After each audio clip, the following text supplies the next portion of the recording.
lurked. A flaw, so minute it was almost invisible. But in the world of aviation, even the tiniest imperfections can escalate into life-threatening situations. This seemingly insignificant plug was a ticking time bomb, its faulty latch waiting to unleash chaos in the skies. As the plane taxied down the runway, Emily imagined the warm Californian sun on her skin, while George mentally rehearsed his upcoming presentation. They, like their fellow passengers, were caught up in their thoughts, their expectations, their dreams. The silent threat of the door plug was far from their minds. As the plane took to the skies, the ordinary morning was about to take an extraordinary turn. The passengers, their hearts filled with anticipation for their sunny destinations, were unaware of the impending disaster. The tiny, unassuming piece of metal that held their fates was about to reveal its silent flaw. Little did Emily and George know, their fates were held in the precarious grip of a tiny, unassuming piece of metal. Minutes after takeoff, a sudden deafening roar tore through the cabin. With that roar, the tranquility of the flight was shattered. This wasn't the hum of engines or the clatter of trays. It was a primal, terrifying sound that gripped the passengers in an icy fear. In the blink of an eye, the peaceful ascent transformed into a scene of chaos. Emily's sketchbook, once a canvas of serene sketches, was now a flurry of pages whirling in the chilling wind that whipped through the aisles. George's coffee, once a steaming comfort, was now a cold, forgotten spill, lost in the tumult. The door plug, a seemingly insignificant piece of metal, had given way, leaving a gaping hole in the side of the Boeing 737 MAX 9. Panic erupted as windows blurred and oxygen masks dropped from the overhead compartments. The cabin, which moments ago buzzed with the quiet hum of conversation and the rustling of newspapers, was now a symphony of alarm bells and terrified gasps. Amid the panic, the captain's voice emerged over the intercom, strained yet calm. "Emergency descent! Brace for impact!" he announced. The words hung in the air, a chilling reminder of the perilous situation. Emily, tears streaming down her face, clutched a fellow passenger's hand, whispering prayers under her breath. George, his thoughts of beachside meetings raced, focused on the oxygen mask, his breaths heavy and labored. As the plane lurched and instruments whirred, their plans for sunny California became a distant dream. The present was a harsh reality of survival, their fates hanging on the skill and expertise of the pilots. Emily and George, their plans forgotten, focused on survival as the plane began its agonizing descent. The descent felt like an eternity, each tremor a brush with oblivion. The world outside was an abstract painting of rushing clouds and a rapidly nearing Earth. Yet, as the pilots wrestled for control, their skill and nerves the only shield against the cold grip of mortality, the plane began to stabilize. Finally, after what seemed like hours, the wheels screeched against the tarmac. The plane had landed.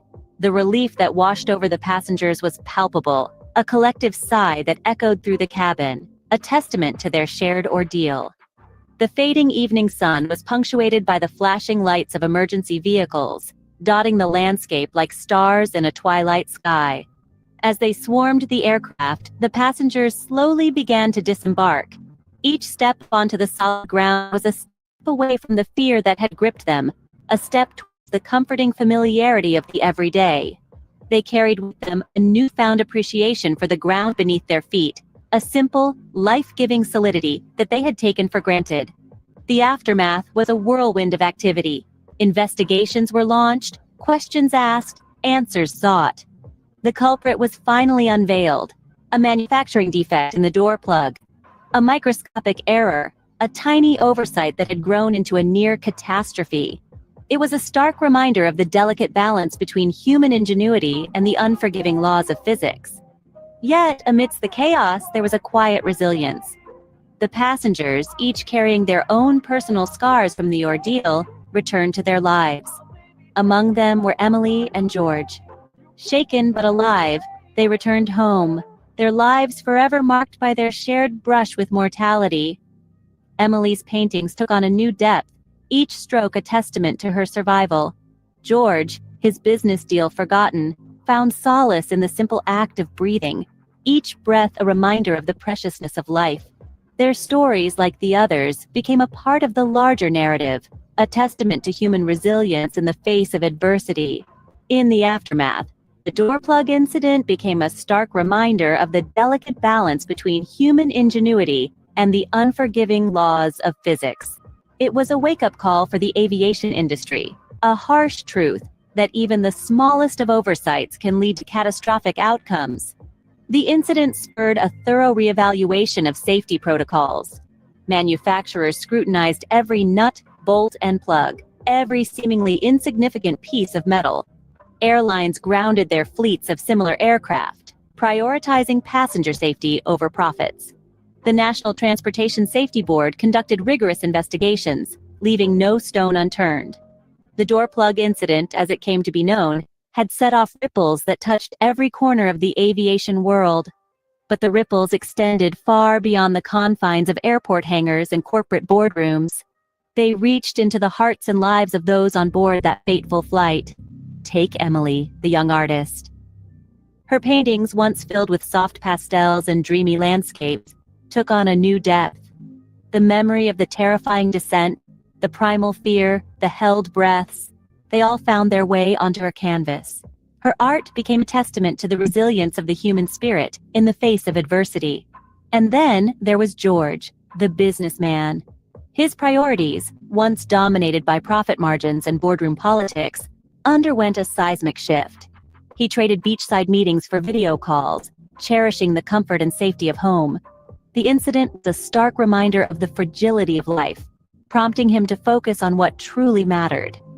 The story of the door plug that blew off is not just about a technical failure. It's a testament to human resilience, a reminder of the preciousness of life, and a call for constant vigilance in the pursuit of safety. It's a story that serves as a poignant reminder that safety is not a destination, but a continuous journey, a relentless pursuit. It's a story that echoes in the heart of every flight we take, a story of a tiny plug that taught us a monumental lesson.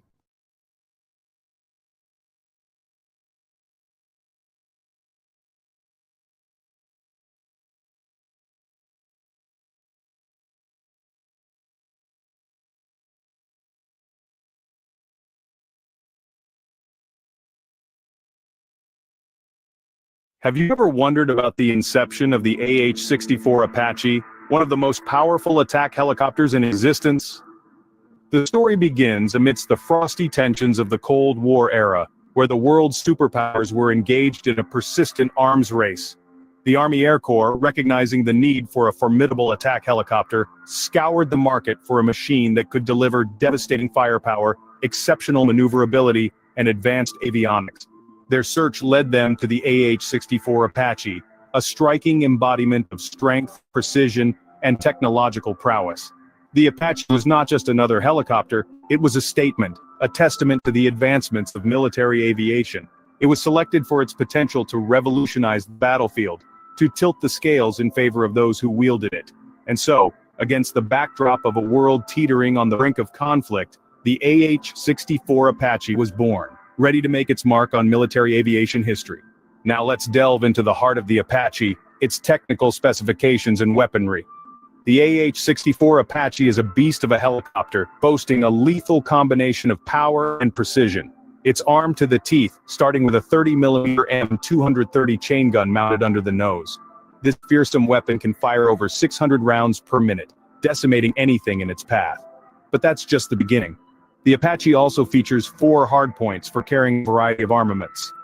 These include the AGM-114 Hellfire missiles, available in both laser-guided and air-to-air versions.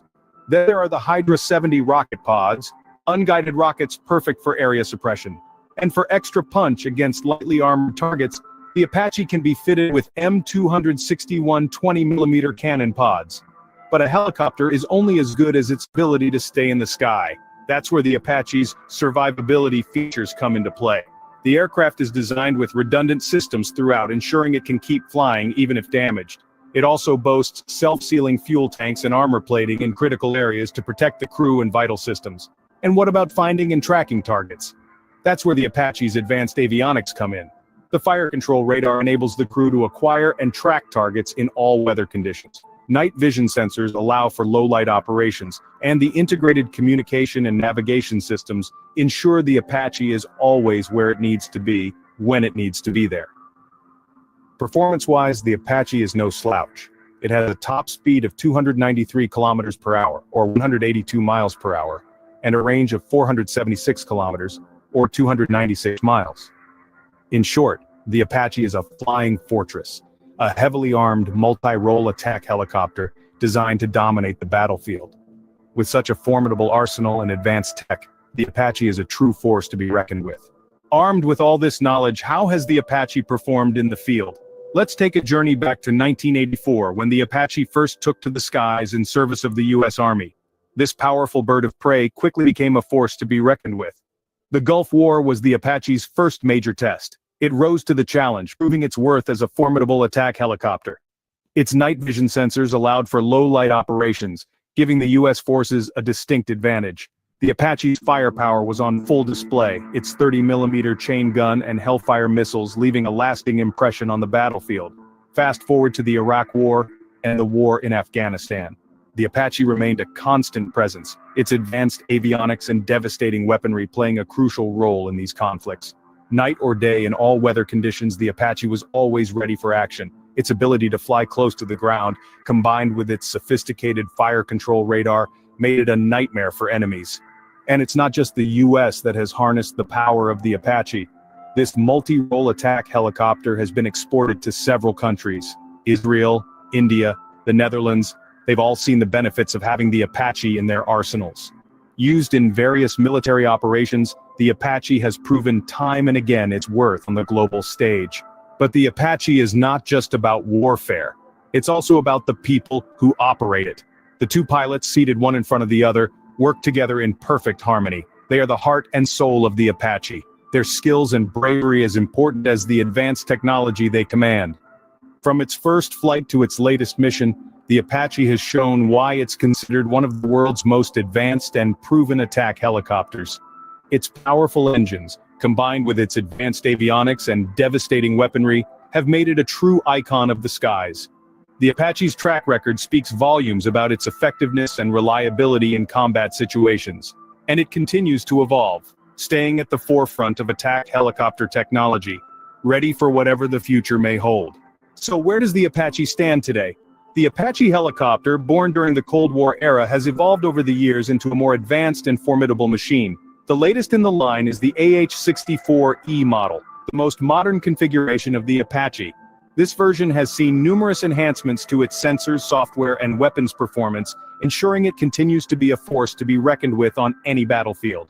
The AH-64E Apache boasts cutting-edge technologies that deliver greater reach, survivability, and lethality. It's a cost-effective, low-risk solution that can be rapidly delivered to various units and squadrons worldwide. One of the key features of the AH-64E is the Modular Open System Architecture, or MOSA.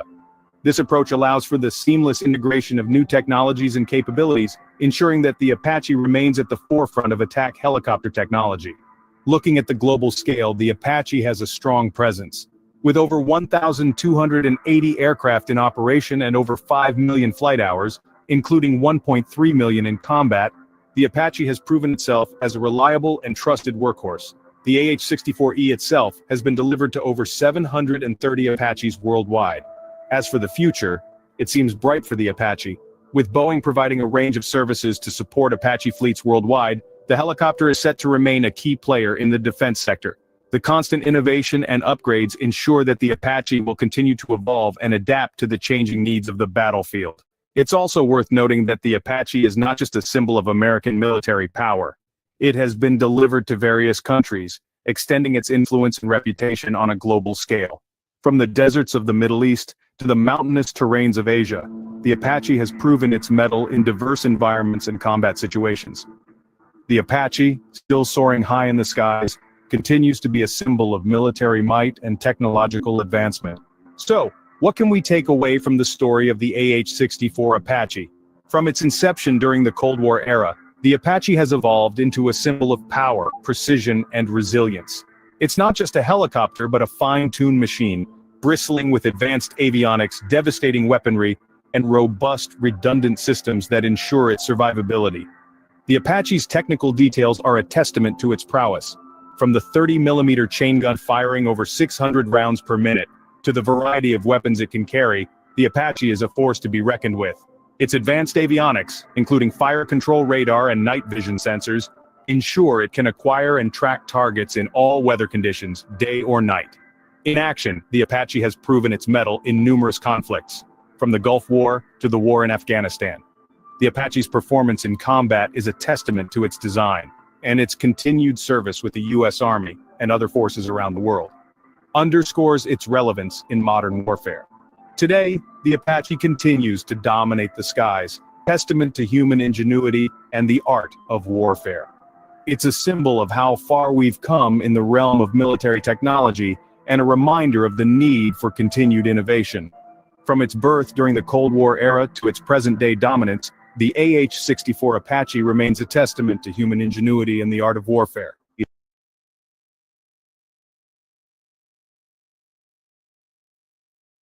Ever pondered the justification behind a $1.1 billion price tag attached to an aircraft? This isn't a question one asks daily, but when it comes to the Northrop Grumman B-2 Spirit, it's a question worth asking.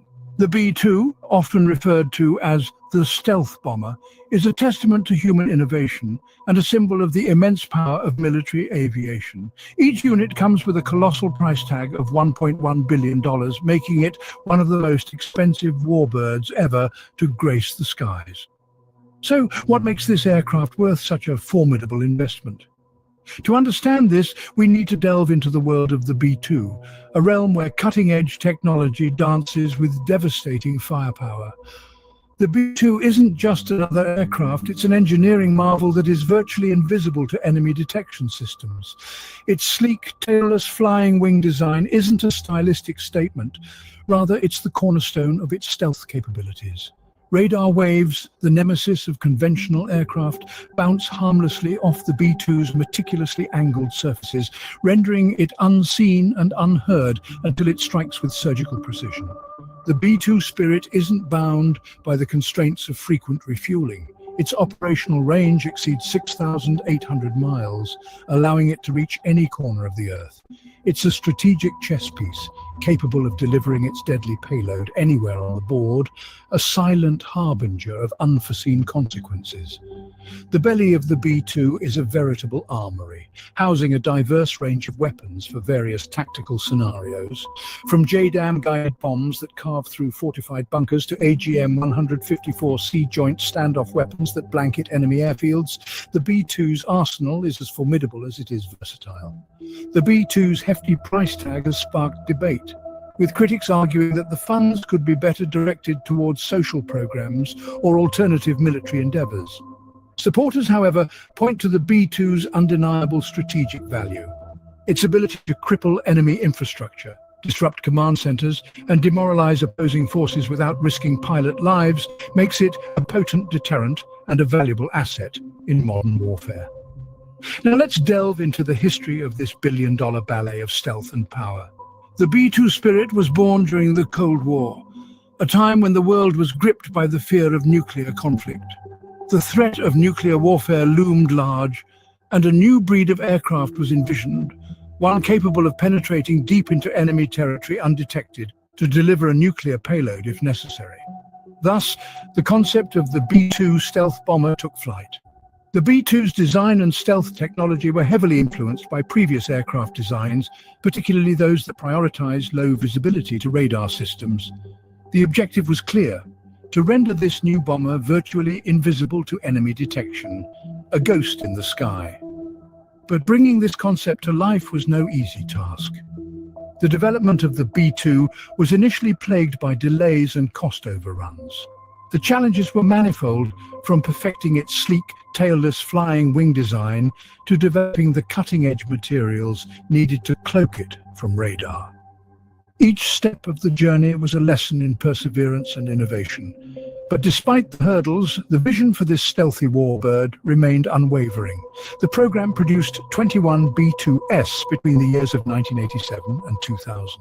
Each unit bore an average cost of $2.13 billion. Yes, you heard it right, over $2 billion for each aircraft. While the initial plan was to procure 132 bombers, the exorbitant costs and changing military priorities led to a drastic reduction in the purchase order. Yet, the 20 B-2S that were brought into service became a testament to the audacity of human imagination and the relentless pursuit of technological advancement. The B-2's journey from conception to reality has been a long and complex one. Born in the crucible of the Cold War, it was designed to be a nuclear strike platform. But as the landscape of global conflict evolved, so too did the B-2. It adapted, taking on a broader role in conventional warfare and showcasing its versatility and lethality in various conflicts around the globe. From a Cold War icon to a modern powerhouse, the B-2 Spirit has come a long way. It has not only survived but thrived in the ever-evolving world of military aviation. And while its hefty price tag may continue to spark debate, its value as a strategic asset remains undisputed. The B-2 Spirit stands as a testament to the power of innovation and the relentless pursuit of technological supremacy in the realm of modern warfare. The B-2 Spirit is more than just an aircraft. It's a testament to human ingenuity. A marvel of modern technology, it stands as a symbol of our relentless pursuit of excellence and our unwavering commitment to safeguarding our freedoms. At the heart of the B-2 Spirit's prowess lies its stealth technology. Its sleek, tailless flying wing design, a feat of engineering mastery, allows it to glide through the air undetected, like a phantom in the night. Radar waves, the nemesis of conventional aircraft, bounce harmlessly off its meticulously angled surfaces, rendering it virtually invisible to enemy detection systems. But the B-2 Spirit's capabilities extend far beyond its stealth features. It boasts an operational range that exceeds 11,000 kilometers, untethered by the need for frequent refueling. No corner of the Earth is beyond its reach. This formidable range positions the B-2 as a strategic chess piece on the global stage, capable of delivering a swift and precise strike anywhere, anytime. Within its belly, the B-2 Spirit harbors a formidable armory. From JDAM-guided bombs that can pierce through fortified bunkers to AGM-154 Sea Joint Standoff weapons that can blanket enemy airfields, the B-2's arsenal is as diverse as the tactical scenarios it might encounter. The B-2 Spirit's role in modern warfare is as undeniable as it is invaluable. It has the power to cripple enemy infrastructure, disrupt command centers, and demoralize opposing forces, all without risking the lives of its pilots. It's a potent deterrent in the face of aggression and a beacon of strength in the pursuit of peace. This billion-dollar ballet of stealth and power dances on the edge of invisibility, making its mark on the world of military aviation. It is a testament to our resilience, to our ingenuity, and to our relentless quest for technological advancement. It is the B-2 Spirit, a symbol of power, precision, and perseverance. So, where has this aerial wraith showcased its prowess? The B-2 Spirit isn't just a high-tech showpiece, it's a proven combatant. Having been tested in the crucibles of Iraq, Afghanistan, and Libya, its sleek silhouette and lethal payload have graced the battlefields of modern warfare, demonstrating time and again the aircraft's versatility and lethality. In the aftermath of the horrific 9/11 attacks, the B-2 Spirit was called into action. Stationed at Whiteman Air Force Base in Missouri, the aircraft was primed for military action. The B-2 was the first aircraft capable of delivering the Joint Direct Attack Munition, or JDAM. On October 7, 2001, the B-2S began operations over Afghanistan, flying across the Pacific Ocean, refueling multiple times in mid-air and reprogramming their targets before conducting bombing runs. But the B-2's combat history isn't limited to Afghanistan. Iraq and Libya have also felt the presence of this stealth bomber. In Iraq, the B-2 was instrumental in crippling the nation's command and control centers, disrupting their ability to coordinate defenses and retaliate. In Libya, the B-2 played a pivotal role in Operation Odyssey Dawn, targeting and disabling Libyan air defenses to pave the way for the Allied air campaign. Yet, the B-2 isn't just a tool of destruction, it's a symbol of deterrence. A task force of 3 B-2 Spirits was deployed to Iceland's Keflavik Air Base to conduct surveillance and long-range strike missions, serving as a deterrent against potential aggressors. This deployment marked the return of the stealth bomber to routine operational rotations after a 5-month grounding. The B-2's combat history showcases its ability to adapt to different tactical scenarios and environments. From delivering precision strikes to providing psychological deterrence, the B-2 Spirit has proven its worth on the battlefield. So what does the future hold for this aerial wraith? Only time will tell. But one thing is certain. The B-2 Spirit will continue to be a pivotal player in the theatre of modern warfare, a silent sentinel weaving its path in the celestial tapestry, ready to strike at a moment's notice.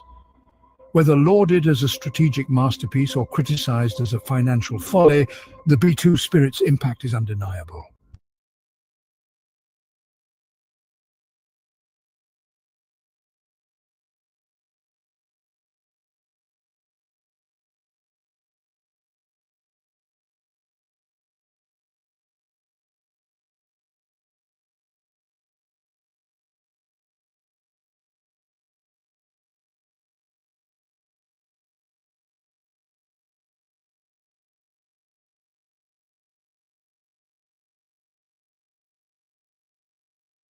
Have you ever pondered the incredible versatility and critical importance of the Black Hawk helicopter in our modern world?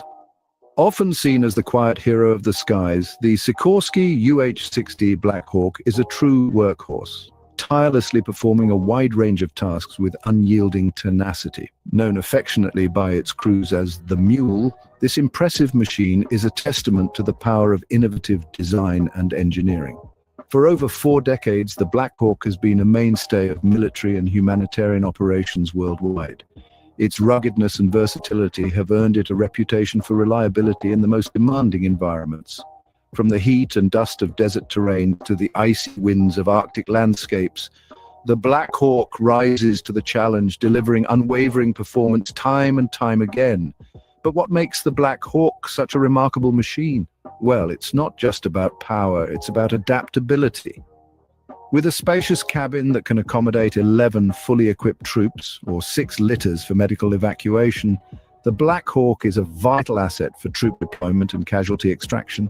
Its retractable landing gear facilitates efficient loading and unloading, while an external cargo hook provides the capability to lift heavy equipment and supplies up to 9,000 pounds. The Black Hawk's versatility doesn't stop there. This helicopter is a chameleon of the skies with numerous specialized variants designed to cater to an array of needs. From general utility and troop transport to special operations and search and rescue missions, the Black Hawk seamlessly adapts to the task at hand, embodying the very essence of resilience and adaptability. Beyond military operations, the Black Hawk plays a crucial role in humanitarian efforts. It delivers aid and support to disaster zones, performs search and rescue missions in remote areas, and assists in firefighting efforts. Its ability to operate in challenging terrain and adverse weather conditions makes it an invaluable asset in emergency response situations. The Black Hawk has truly earned its place as a vital asset in the skies, but how did it all begin? Join us as we delve into the storied history of this remarkable helicopter in our next scene. From its conception in the 1970s to its continued service in the present day, the journey of the Black Hawk is as fascinating as it is inspiring. Stay tuned. The story of the Black Hawk begins in the 1970s, a time of innovation and advancement in aviation. This was the era that saw the birth of the iconic Sikorsky UH-60 Black Hawk, a medium-lift utility military helicopter that would redefine the landscape of tactical transport. The aim was ambitious, yet clear: to replace the aging Bell UH-1 Iroquois, better known as the Huey. From the onset, the Black Hawk was conceived with a singular vision in mind: to win the Utility Tactical Transport Aircraft System competition, a prestigious contest that sought the next generation of superior military helicopters. The team behind the Black Hawk, led by the renowned Sikorsky Aircraft, knew they had to create something exceptional to outshine the competition, and exceptional it was. The Black Hawk emerged from the UTS competition not just as a winner, but as a revolution in aviation. Its sleek twin-engine design, coupled with a distinctive four-blade main rotor and a canted tail rotor, offered a level of performance and maneuverability that was a cut above its predecessor. First Black Hawk took to the skies in 1974, soaring above the competition and paving the way for a long and illustrious career that continues to this day. From its inception, the Black Hawk was more than just a helicopter. It was a testament to the power of innovation, a symbol of the indomitable spirit of advancement. But the Black Hawk's journey didn't stop there. Over the years, the helicopter has evolved, adapted, and improved, always staying one step ahead of the curve. From its role in humanitarian efforts to its vital presence in military operations, the Black Hawk has proven time and again that it was built to endure, to serve, and to excel. With its advanced design and superior performance, the Black Hawk was a game changer. But it was its utility that truly set it apart. As we delve deeper into the story of this remarkable helicopter, we'll explore how the Black Hawk was built for utility, and how it continues to demonstrate its resilience and adaptability, even in the face of the most challenging circumstances. The Black Hawk is not just a machine, it's a symbol of practicality and mission flexibility. This is the mantra that underpins the design of the Black Hawk, a helicopter that embodies the concept of utility at its finest. The Black Hawk's design is a testament to the ingenuity of engineers who understood that in the theater of operations, versatility is key. Its spacious cabin, for instance, is a masterstroke of practical design. Able to accommodate 11 fully equipped troops, the Black Hawk proves itself an indispensable asset in troop deployment. But its utility doesn't stop there. With the ability to convert into a flying ambulance, the Black Hawk can carry 6 litters for medical evacuation, making it a crucial lifeline for casualty extraction in the heat of battle.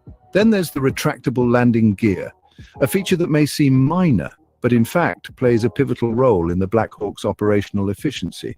It facilitates swift loading and unloading of personnel and equipment, reducing downtime and keeping the helicopter in action where it's needed most. But it's not just about moving people. The Black Hawk is also a heavy lifter, quite literally. It boasts an external cargo hook capable of lifting heavy equipment and supplies up to 9,000 pounds.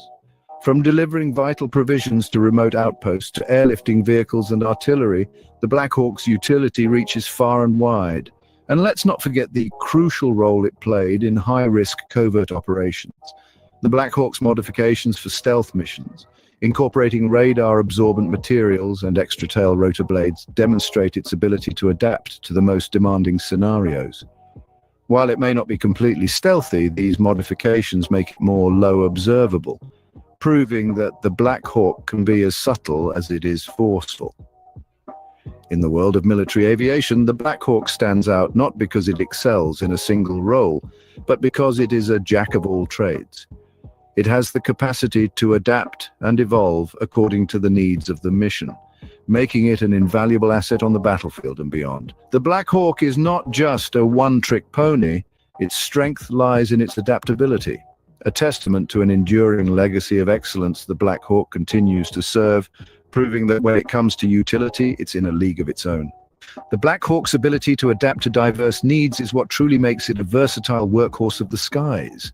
The Black Hawk isn't just one helicopter, it's a family of aircraft, each honed for a unique mission.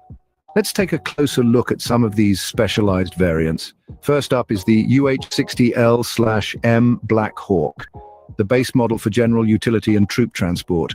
It's the all-around workhorse, ready to ferry troops to the front lines or deliver critical supplies to remote outposts. Next, we have the HH-60L Pave Hawk. This variant is designed with special operations and search and rescue missions in mind. Enhanced sensors and communication systems allow it to operate in the toughest conditions, day or night, to bring our heroes home. For the special forces, there's the MH-60L/M Direct Action Penetration System, or DAPIS for short. It's a flying fortress bristling with weaponry for close quarters combat.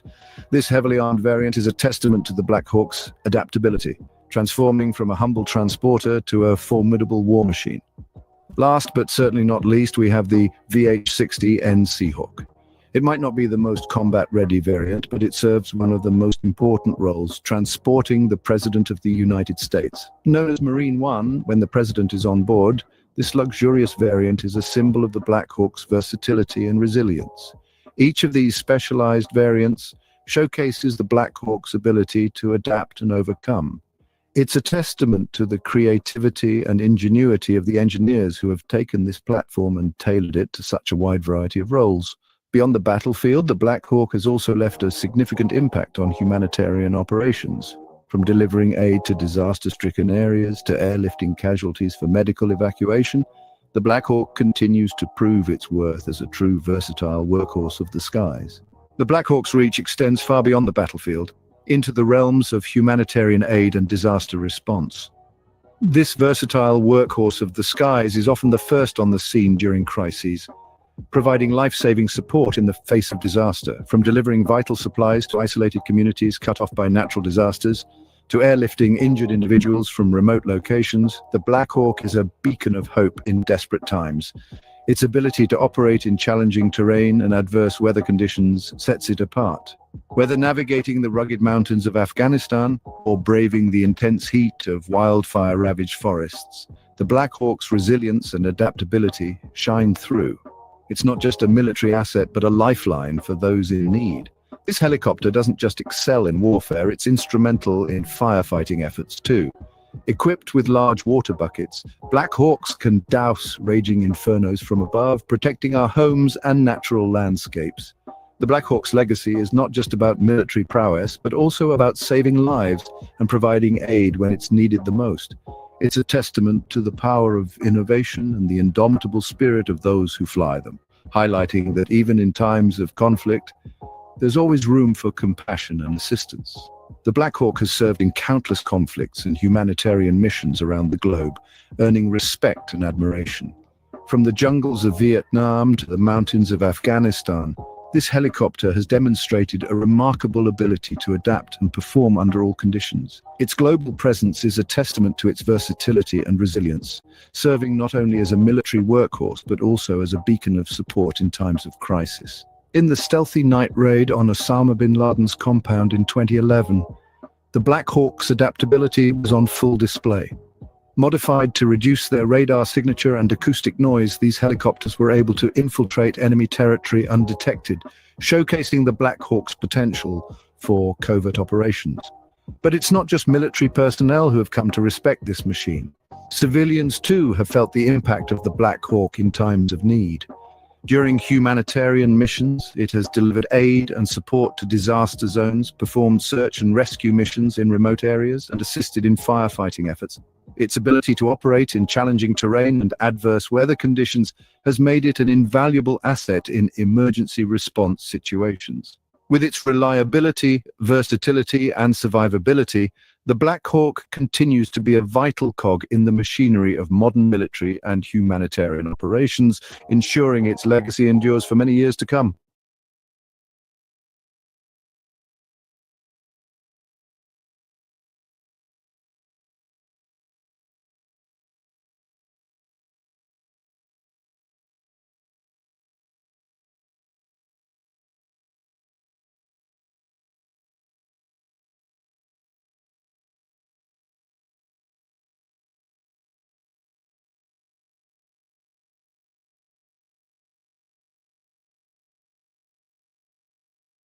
Scene script.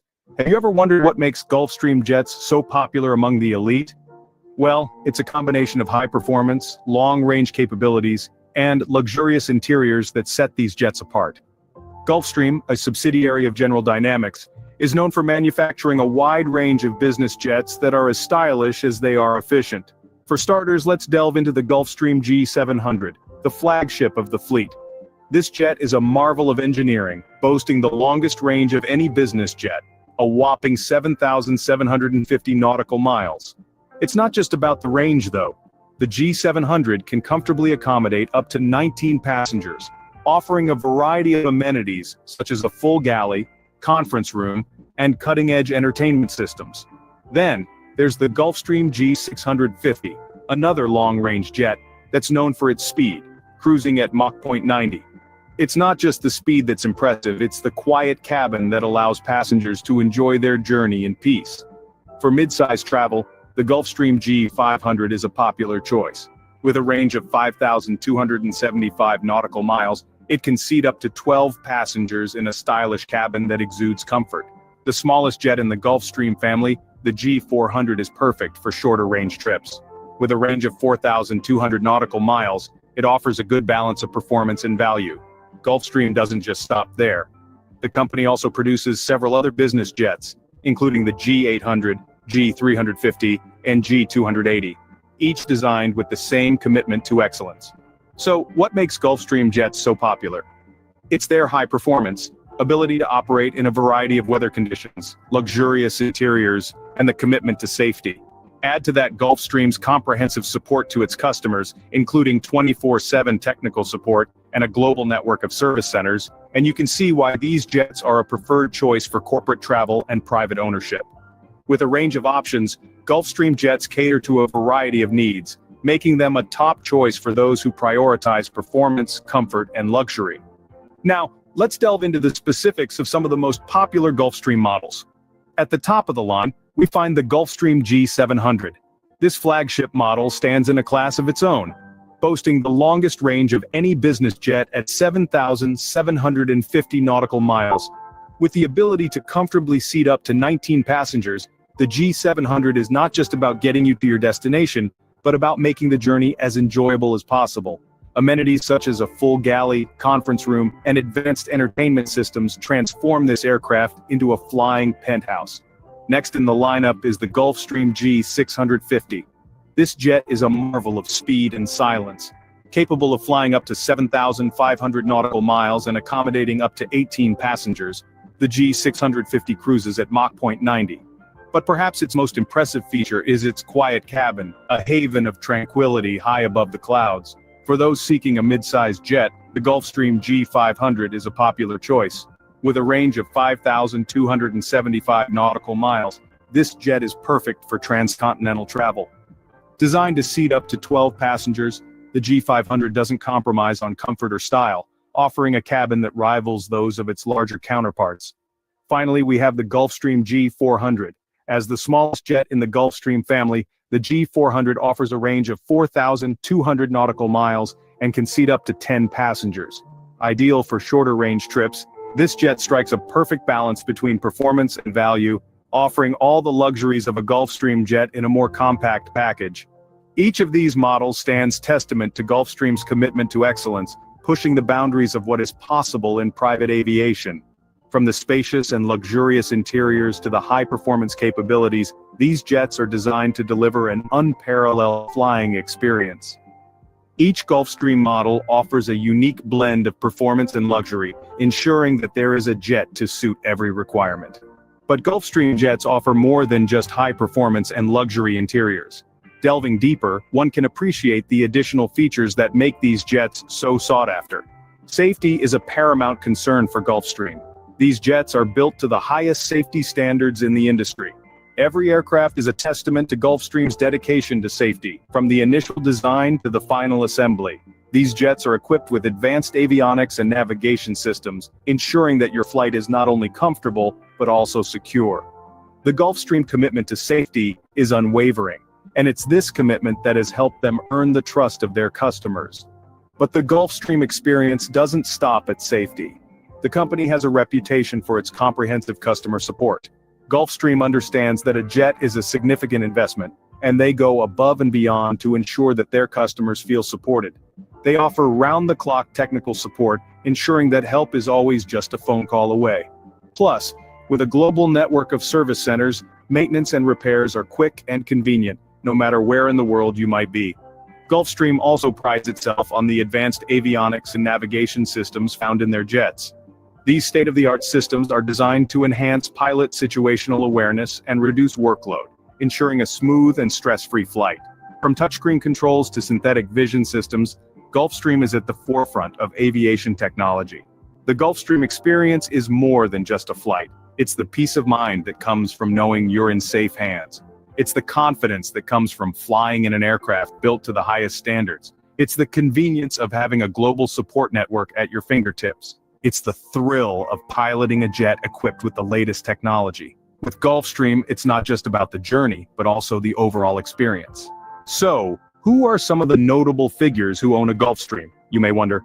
Gulfstream jets, with their high-performance, long-range and luxurious interiors, are indeed the choice of the elite. They're the preferred choice for those who demand excellence in every aspect of their life. From Hollywood to Silicon Valley, Gulfstream jets are a symbol of prestige. Movie stars like Tom Cruise are known to own a Gulfstream, using it for both personal and professional travel. Tech titans such as Elon Musk also own Gulfstream jets, utilizing their long range and high speed to keep up with their global businesses. In the world of sports, golf legend Tiger Woods owns a Gulfstream, allowing him to travel to tournaments in style and comfort. Even in the realm of politics, Gulfstream jets are a popular choice, with figures like Donald Trump owning a customized Gulfstream jet during his time as a businessman. Clearly, Gulfstream jets are a popular choice among those who appreciate the finer things in life. In conclusion, Gulfstream jets stand out in the world of business aviation. From the high-performing G700, known for its impressive range and capacity, to the versatile and value-packed G400, Gulfstream offers a range of models to suit various missions and preferences. Each jet is designed with a focus on speed, range, and the ability to operate in diverse weather conditions. But it's not just about performance. Gulfstream cabins are the epitome of luxury, offering spacious, comfortable, and stylish interiors. Full galleys, conference rooms, and entertainment systems are just a few of the amenities that make a Gulfstream a home away from home. Above all, the safety of passengers is paramount, with each jet built to the highest safety standards and equipped with advanced avionics and navigation systems. And should you need it, Gulfstream provides comprehensive customer support around the clock, wherever you are in the world. So if you're considering a business jet, a Gulfstream model is definitely worth considering. After all, they offer a combination of performance, luxury, and safety that is unmatched in the industry.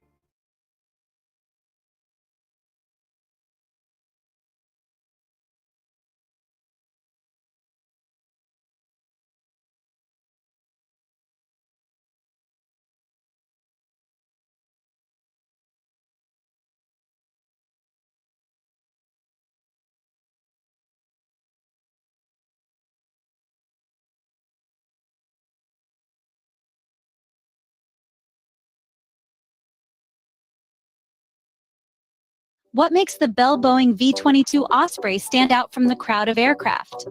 Well, it's more than just an average plane or helicopter. The V-22 Osprey is a unique blend of both, a hybrid if you will, that defies conventional categories. It's all made possible by its transformative tilt-rotor technology. This ingenious design enables the Osprey to ascend and descend vertically like a helicopter. But that's not all. Once it's airborne, it can transition to high-speed, long-range turboprop flight, just like a fixed-wing aircraft. This remarkable capability has revolutionized military transport, offering unparalleled flexibility and tactical advantages. It's more than just a way to get from point A to point B. It's a game-changer that's redefining what's possible in aviation. So, it's fair to say, the V-22 Osprey is not your average aircraft. It's a game-changer. Ever wondered what powers the V-22 Osprey's unique capabilities? At the heart of this remarkable aircraft lies its revolutionary tilt-rotor system. Picture two robust Rolls-Royce T406 engines, each churning out a colossal 6,150 horsepower perched on the wingtips. But these aren't your run-of-the-mill airplane engines. They're designed to swivel, seamlessly transitioning from a vertical position for liftoff and landing to a horizontal position for forward flight. This swiveling is what allows the Osprey to take off and land like a helicopter and then cruise like a turboprop airplane. It eliminates the need for extensive runways, enabling the Osprey to operate from places inaccessible to conventional aircraft. This transformative technology is what truly sets the Osprey apart. What does the Osprey bring to the table in terms of performance? Well, when it comes to speed, range, and payload, the Osprey is a marvel. With its rotors humming in harmony, it can propel itself to an eye-catching speed of 351 miles per hour. That's a pace that leaves traditional helicopters in the dust. But speed isn't the only thing the Osprey has going for it. This bird can also fly long distances without a pit stop. We're talking about a remarkable range of over 1,000 miles. This makes it a perfect choice for long-range deployments, reconnaissance missions, and delivering essential supplies. And let's not forget about its transport capabilities. The Osprey's spacious cabin can comfortably seat up to 24 passengers. If cargo is what you're moving, it can handle a hefty 20,000 pounds of it. This makes the Osprey a reliable workhorse for transporting troops, equipment, and even vehicles across diverse terrains. The Osprey is not just fast and long-ranging, but it's also a transport powerhouse. How does the Osprey's versatility play out in real-world scenarios? Well, let me paint a picture for you. Since its induction into the U.S. Marine Corps back in 2007, the Osprey has been a game-changer on the battlefield. From the rugged terrains of Iraq and Afghanistan to the urban landscapes of Libya, the Osprey has proven its mettle time and time again. Its unique ability to land virtually anywhere allows it to deliver troops and supplies right into the heart of the action, making it an invaluable tool in urban warfare and other challenging environments. But the Osprey's capabilities aren't just limited to combat. It also shines in humanitarian missions. Think about it. When disaster strikes, time is of the essence. And with its long range and vertical landing capabilities, the Osprey can deliver aid to remote areas that are often inaccessible to conventional aircraft. It's been instrumental in rescuing people stranded in natural disasters, providing a lifeline when it's needed the most. Whether it's a war zone or a disaster-stricken area, the Osprey delivers. Every innovation faces challenges, and the V-22 Osprey is no exception. This revolutionary aircraft, with its blend of a helicopter and airplane, has been a subject of heated debates revolving around its economic viability and safety record. The Osprey's development and production costs have been substantial, raising eyebrows in many quarters. Critics question if the financial investment in this advanced tiltrotor technology is justified. However, it's important to remember that innovation often comes with a price tag.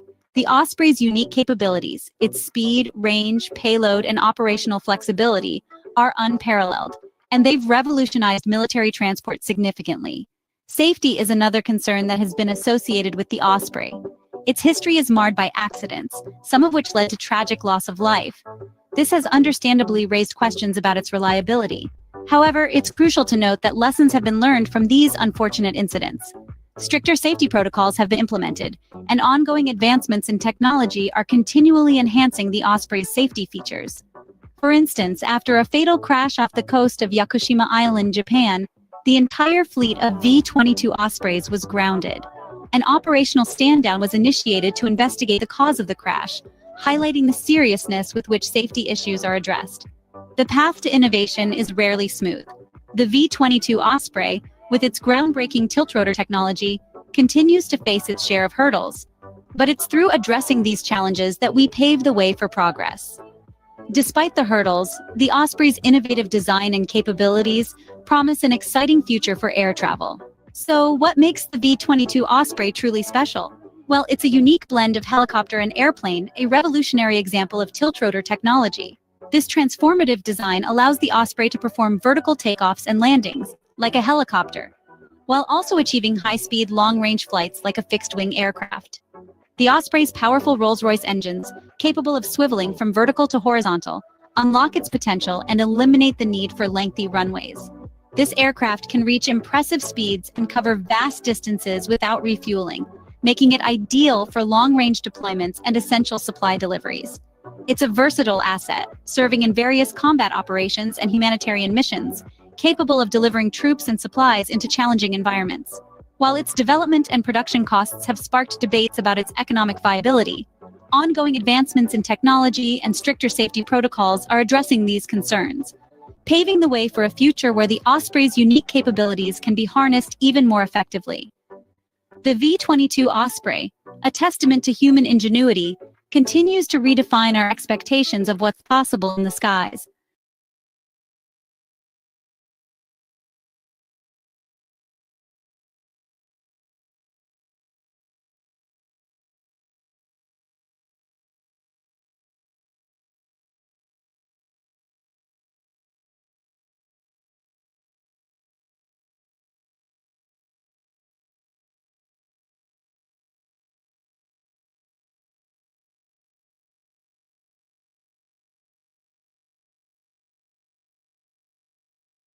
Scene script. Have you ever heard about the F-35 Lightning II? This incredible piece of technology is not just an aircraft, it's a multi-role combat beast that has revolutionized aviation. The F-35 Lightning II, a brainchild of Lockheed Martin, along with Northrop Grumman and BAE Systems, is a single-seat, single-engine, all-weather stealth multi-role combat aircraft.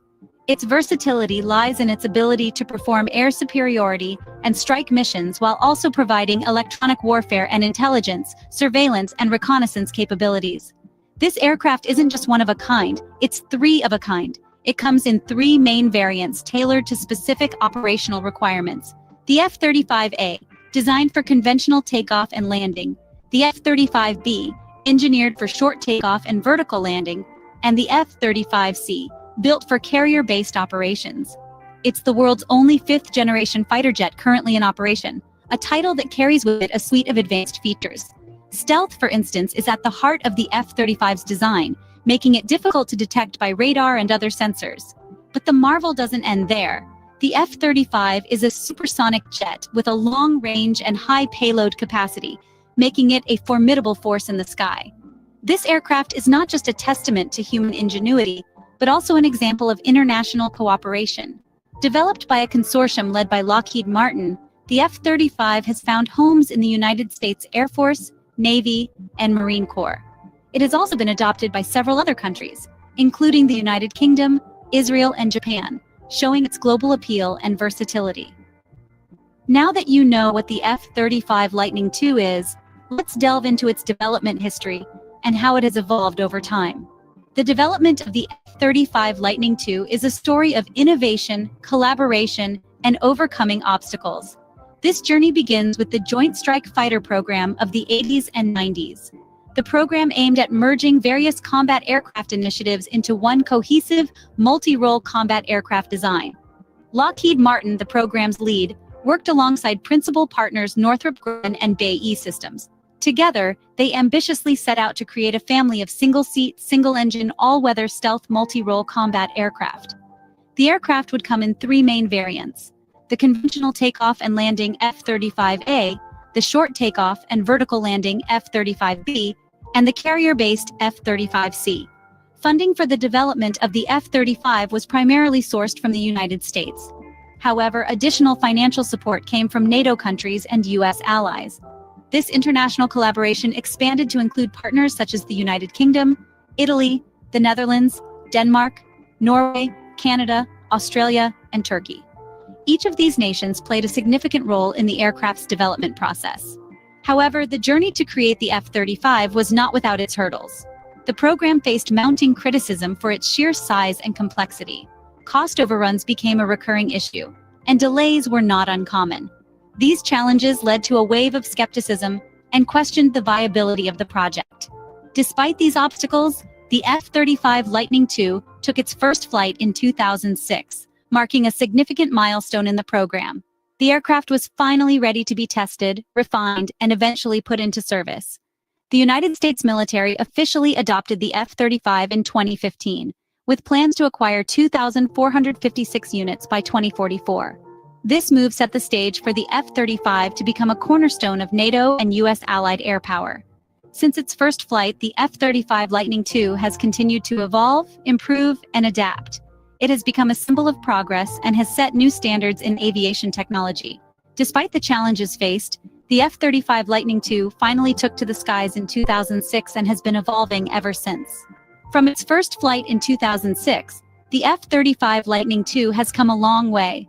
This stealth multi-role combat aircraft with its three variants, the F-35A, F-35B, and F-35C, is now a cornerstone of NATO and U.S. allied air power. In fact, the United States plans to acquire 2,456 F-35s by 2044. It's not just the U.S. that is investing heavily in this aircraft, but also several other countries globally. The United Kingdom, for instance, operates F-35s and has 18 F-35Bs with another 30 in production. Italy has ordered 90 F-35s, and the Netherlands has ordered 46. Australia has committed to 100, and Norway has funded 40 of its 52. Israel expects to receive 50, and Japan has increased its procurement from 42 to 147. South Korea, Denmark, Singapore, Belgium, and Poland are also on the list of nations investing in the F-35. The F-35 Lightning II stands alone as the world's only fifth-generation fighter jet in operation. This is a significant achievement given that fifth-generation aircraft are characterized by stealth technology, supersonic cruising speed, highly integrated avionics, and superior agility. The F-35 isn't just a product of American ingenuity, it's an international collaboration with countries like the United Kingdom, Italy, the Netherlands, Denmark, Norway, Canada, Australia, and Turkey joining the program during its development. The F-35's journey has been a shared one, with different nations contributing to its evolution and, in turn, benefiting from its superior capabilities. While the F-35 program has faced its share of criticism for its size, complexity, cost overruns, and delays, there's no denying its significant advancements in fighter jet technology. It's a powerful and versatile aircraft that's expected to play a major role in air combat for many years to come. The F-35 Lightning II is not just a testament to aviation technology, but also a symbol of international collaboration. The F-35 Lightning II, with its unique features, has made a significant impact in the field of aviation. As the world's only fifth-generation fighter jet in operation, it has redefined the paradigm of air combat with an amalgamation of advanced technologies. One of the standout features of the F-35 is its stealth capabilities. Thanks to its low observable design, the F-35 is difficult to detect by radar and other sensors. This feature makes it a formidable adversary, as it can evade enemy tracking and targeting systems, giving it a decisive advantage in combat situations. Next up is the F-35's sensor fusion. With a suite of advanced sensors, including radar, electro-optical/infrared, and electronic warfare sensors, the F-35 provides the pilot with a comprehensive picture of the battlefield. This integrated approach to data collection and analysis enhances situational awareness and decision-making capabilities. The F-35 also excels in networked warfare. It can share information with other aircraft, ground forces, and ships, allowing for better coordination and decision-making on the battlefield. This interconnectedness transforms the F-35 into a key player in a broader network-centric warfare strategy. High performance, too, is a defining characteristic of the F-35. As a supersonic fighter jet with a long range and a high payload capacity, it can take on a wide range of missions, making it a versatile asset to any air force. However, the F-35 is not without its cons. The high development and procurement costs have been a point of contention, as have the complex logistics requirements. Technical challenges, too, have marked its history, and these factors have led to criticism of the program. Despite the challenges, the F-35 is a significant advancement in fighter jet technology and is expected to play a major role in air combat for many years to come.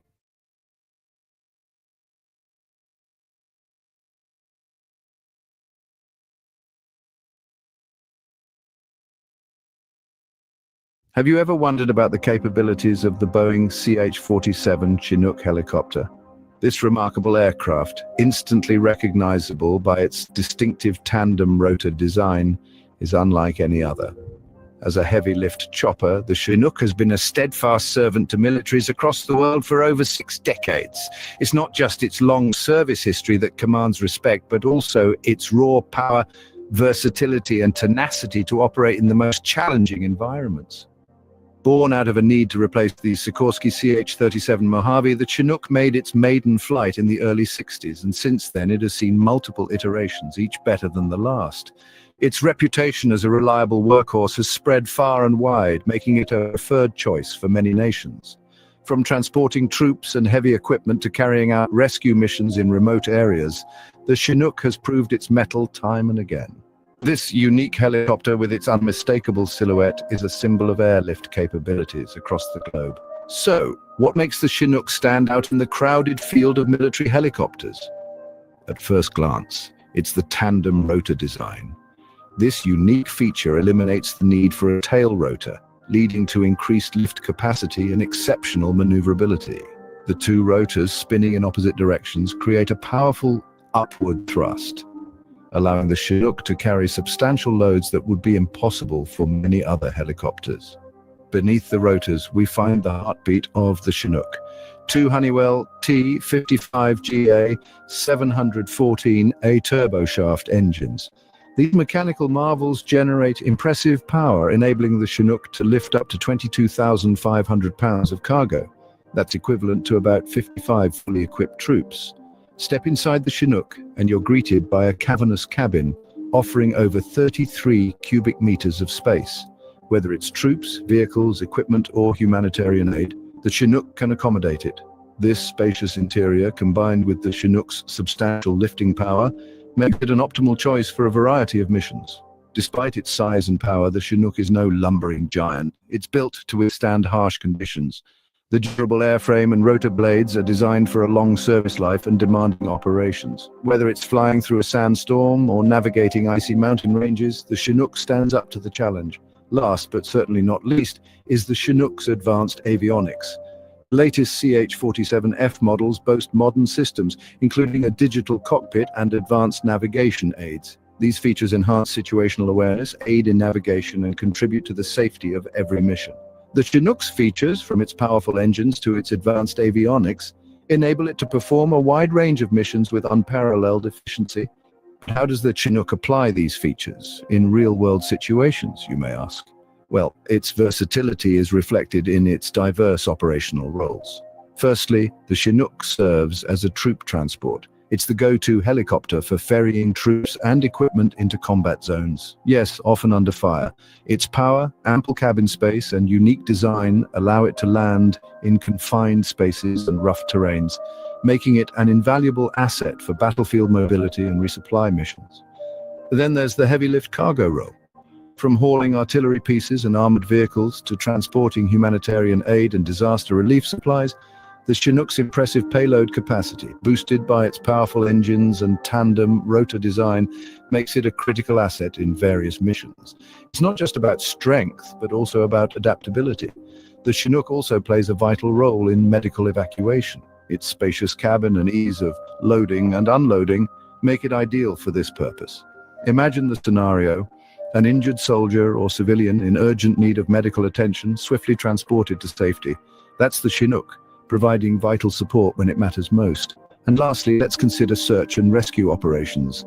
The Chinook's long range, coupled with its ability to operate in challenging weather conditions, make it a reliable ally in the quest to locate and save individuals in remote areas.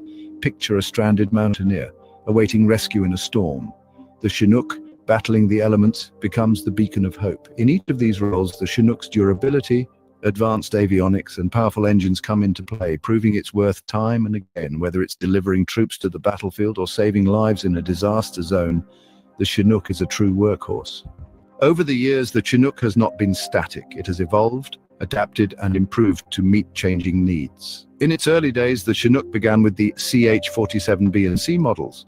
These early birds were less powerful and equipped with simpler avionics, yet they still embodied the key characteristics that define the Chinook today.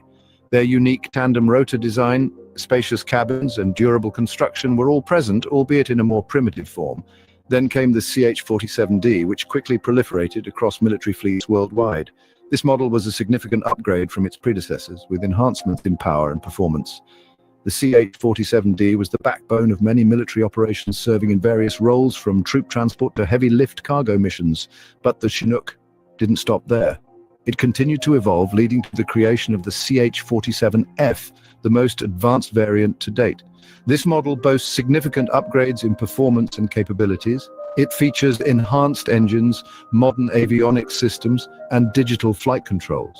The CH-47F represents the pinnacle of the Chinook's evolution, embodying over 60 years of innovation and refinement. With each upgrade, the Chinook has taken on more demanding assignments and adapted to more challenging environments. From the hot desert sands to the icy mountain peaks, these helicopters have proven their mettle time and time again. But it's not just about performance and power. The Chinook's evolution has also been about efficiency. Improved fuel consumption, increased lift capacity, and enhanced safety features have all contributed to making the Chinook a more effective tool for the missions it serves. Every variant of the Chinook has brought something new to the table, whether it's an improved engine, upgraded avionics, or enhanced safety features. And with each advancement, the Chinook continues to solidify its reputation as a reliable, versatile, and powerful helicopter. With each new variant, the Chinook has become more capable, more efficient, and more indispensable. So there you have it, the Boeing CH-47 Chinook, a heavy lift helicopter that has truly stood the test of time. Born out of the need to replace the Sikorsky CH-37 Mojave, the Chinook has evolved into an iconic symbol of airlift capabilities. Its unique tandem rotor design and powerful engines give it exceptional maneuverability and lifting power. The spacious cabin, able to carry a significant number of troops or cargo, combined with its durable construction, makes it a formidable ally in any operational scenario. The Chinook has proven itself in a variety of roles, from troop transport and heavy lift cargo to medical evacuation and search and rescue. Its continuous evolution and upgrades, from the initial CH-47A to the advanced CH-47F, highlight its adaptability and commitment to meet the evolving needs of the battlefield. The Chinook's long service life is a testament to its design, with each variant improving on the last, enhancing performance and capabilities. From its initial design to its latest variants, the Chinook has proven itself to be a reliable, versatile, and powerful asset to militaries around the world.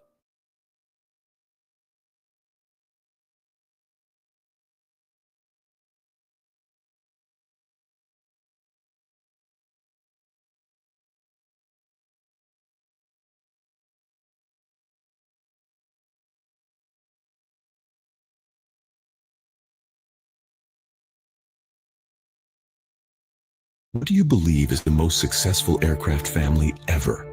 If you're thinking of the Airbus A320, you're spot on. With over 18,460 orders and 11,263 aircraft delivered by December 2023, the A320 family reigns supreme. Its innovative design, fuel efficiency, passenger comfort, and operational flexibility set it apart. Indeed, the Airbus A320 family is at the heart of the aviation industry. In the 1980s, the A320 family was born as a response to Boeing's 737. The goal was clear: outdo the competition. And oh, how they did! With a vision for improved fuel efficiency, wider cabins, and fly-by-wire technology, Airbus was determined to make a mark. The A320 wasn't just another aircraft. It was a statement of intent, a bold leap towards the future of aviation. 1987 marked a milestone in this journey as the A320 prototype took its maiden flight, carving its own path in the sky. The world witnessed the dawn of a new era in single-aisle jet travel. It was a spectacle that marked the birth of a remarkable aircraft family. Over time, the family grew to accommodate diverse range and capacity requirements. The A318, the compact version, was perfect for shorter routes, while the A319 offered a balance between range and capacity. The A320 was the standard bearer, and the A321, the largest member, catered to airlines needing more seats and longer range. Each variant was a marvel in its own right, yet they all carried the same DNA, the same spirit of innovation that had sparked the birth of the A320 family. The evolution didn't stop there. In 2010, Airbus took another major step with the launch of the A320neo, or New Engine Option Series. This wasn't just a new variant, it was a revolution. The A320neo series embodied the latest in engine technology and aerodynamic improvements, enhancing fuel efficiency and range even further. It was a testament to Airbus's unwavering commitment to innovation and sustainability. Today, the A320 family stands as a symbol of Airbus's pioneering spirit, a testament to their relentless pursuit of excellence. From its humble beginnings in the 1980s to its continuous evolution, the A320 family has been, and continues to be, a beacon of innovation in the aviation industry. The A320 family continues to evolve, always pushing the boundaries of single-aisle jet travel. And as it does, it continues to soar higher, carrying the legacy of Airbus's innovation and the dreams of millions of passengers around the world. The A320 family has spread its wings across the globe. With over 350 operators worldwide, this aircraft family is a familiar sight at airports spanning from Sydney to San Francisco, Moscow to Mumbai. Major airlines, including industry giants like Lufthansa, American Airlines, China Eastern, and India's Indigo, have all placed their trust in the A320 family's promise of reliability and efficiency. It's a testament to the A320's adaptability and flexibility, catering to a spectrum of needs and demands from different airlines and regions. But the global reach of the A320 family isn't just about who's flying them. It's also about where they're made. Airbus has established production facilities in France, Germany, Spain, China, and the United States. This global manufacturing footprint is a strategic move by Airbus, allowing them to tap into local expertise, reduce transportation costs, and serve their customers better. Beyond the standard models, Airbus has also developed dedicated versions of the A320 to cater to specific regional demands. The A320neo-LR, long range for example, offers airlines the ability to operate longer routes with a single-aisle aircraft. Then there's the A321XLR. The XLR stands for extra long range. This model extends the family's reach even further, opening up new possibilities for airlines to serve long-haul markets that were previously unreachable. And it's not just about reaching further, it's about reaching smarter. These dedicated versions offer airlines the flexibility to operate more direct routes, bypassing traditional hub airports. This means fewer stops for passengers and more efficient operations for airlines. In the end, the A320 family's global reach is more than just a story of numbers and geography. It's a story of understanding and responding to the diverse needs of airlines and passengers around the world. It's a story of innovation and adaptation, of finding new ways to connect people and places. The A320 family, with a presence on every continent, truly embodies Airbus's global commitment. What makes the A320 family so successful? The answer lies in a blend of factors that have propelled this aircraft family to the pinnacle of success. Let's start with fuel efficiency. The A320 family, particularly the A320neo series, has been hailed for its impressive fuel efficiency. This means lower operating costs for airlines and a reduced environmental impact, making it a win-win for both business and the planet. Next up is reliability.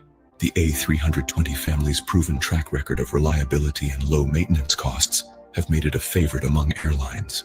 The less time an aircraft spends in the hangar for repairs, the more time it can spend soaring in the skies, generating revenue for airlines.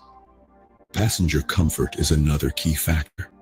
The A320 family offers wide cabins, modern interiors, and advanced features that enhance the passenger experience. Whether it's the extra legroom or the quieter cabin, passengers appreciate these comforts, leading to higher customer satisfaction rates for airlines. Versatility cannot be overlooked. The A320 family, with its different variants, caters to diverse range and capacity needs. This gives airlines the operational flexibility to use the right aircraft for the right route, optimizing their network and improving profitability. Finally, pilot commonality. The shared cockpit design across the A320 family reduces training costs and simplifies fleet management for airlines. A pilot trained to fly one variant can easily switch to another, streamlining operations and boosting efficiency. In essence, the A320 family's success lies in its ability to balance efficiency, comfort, and operational flexibility. It's like a well-tuned orchestra, where each instrument plays its part to create a harmonious symphony. The A320 family, with its blend of fuel efficiency, reliability, passenger comfort, versatility, and pilot commonality, has mastered this symphony, and that's what makes it truly successful. The sky is not the limit for the A320 family. As we gaze into the future of aviation, Airbus is not resting on its laurels. The company is continually investing in the A320 family, demonstrating a commitment to improving upon what is already a remarkable success story. A shining example of this is the upcoming A320neo MAX, a new variant poised to deliver even greater efficiency gains, further solidifying the family's position in the market. The aviation industry is also expected to see a surge in the single-aisle market in the coming years. This trend aligns perfectly with the A320 family, which has already proven its mettle in this segment. With its versatile range of aircraft, each designed to cater to specific airline needs, the A320 family is well positioned to capitalize on this growth. Moreover, Airbus's focus on continuous innovation ensures that the A320 family remains relevant and ahead of the curve. The company's commitment to enhancing fuel efficiency, passenger comfort, and operational flexibility, while also reducing environmental impact, is a testament to their forward-thinking approach. In a rapidly changing world, adaptability is key. The A320 family, with its proven track record of evolution and adaptation, is certainly up to the task. As it continues to evolve and respond to market demands, the A320 family is set to dominate the skies for years to come. The Airbus A320 family is a testament to innovative design and operational efficiency. This aircraft family, with its rich history, global reach, and continued evolution, firmly holds the crown as the most successful ever. The Airbus A320 family, soaring high as the most successful aircraft family ever, is ready for whatever the future of aviation holds.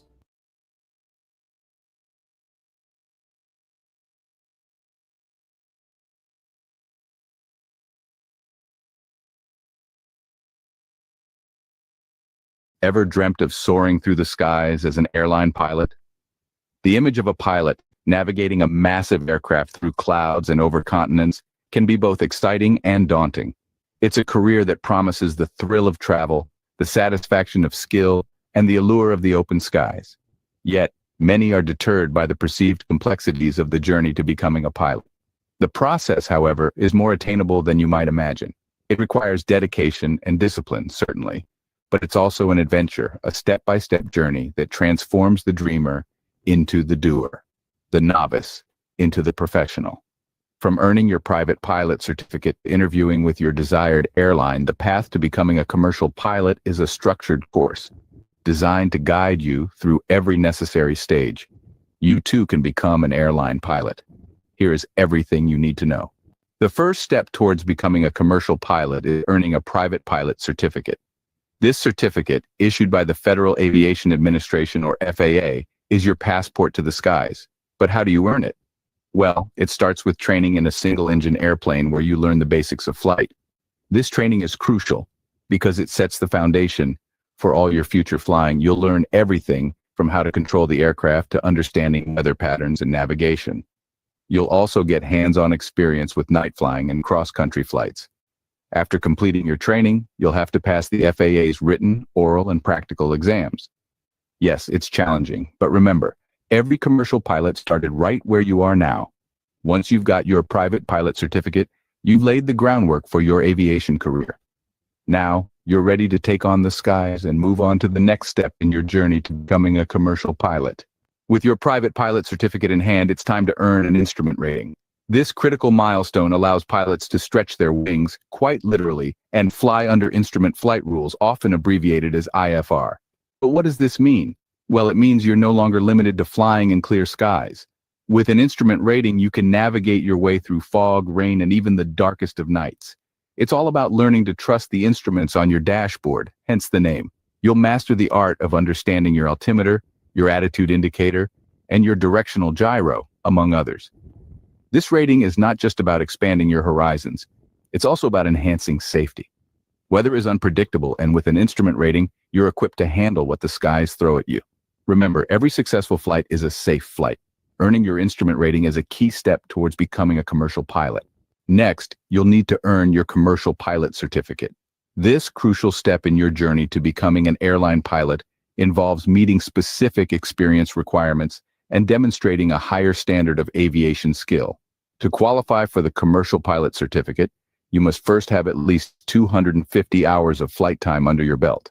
This should include 100 hours in powered aircraft, 50 hours in airplanes, and 100 hours as the pilot in command.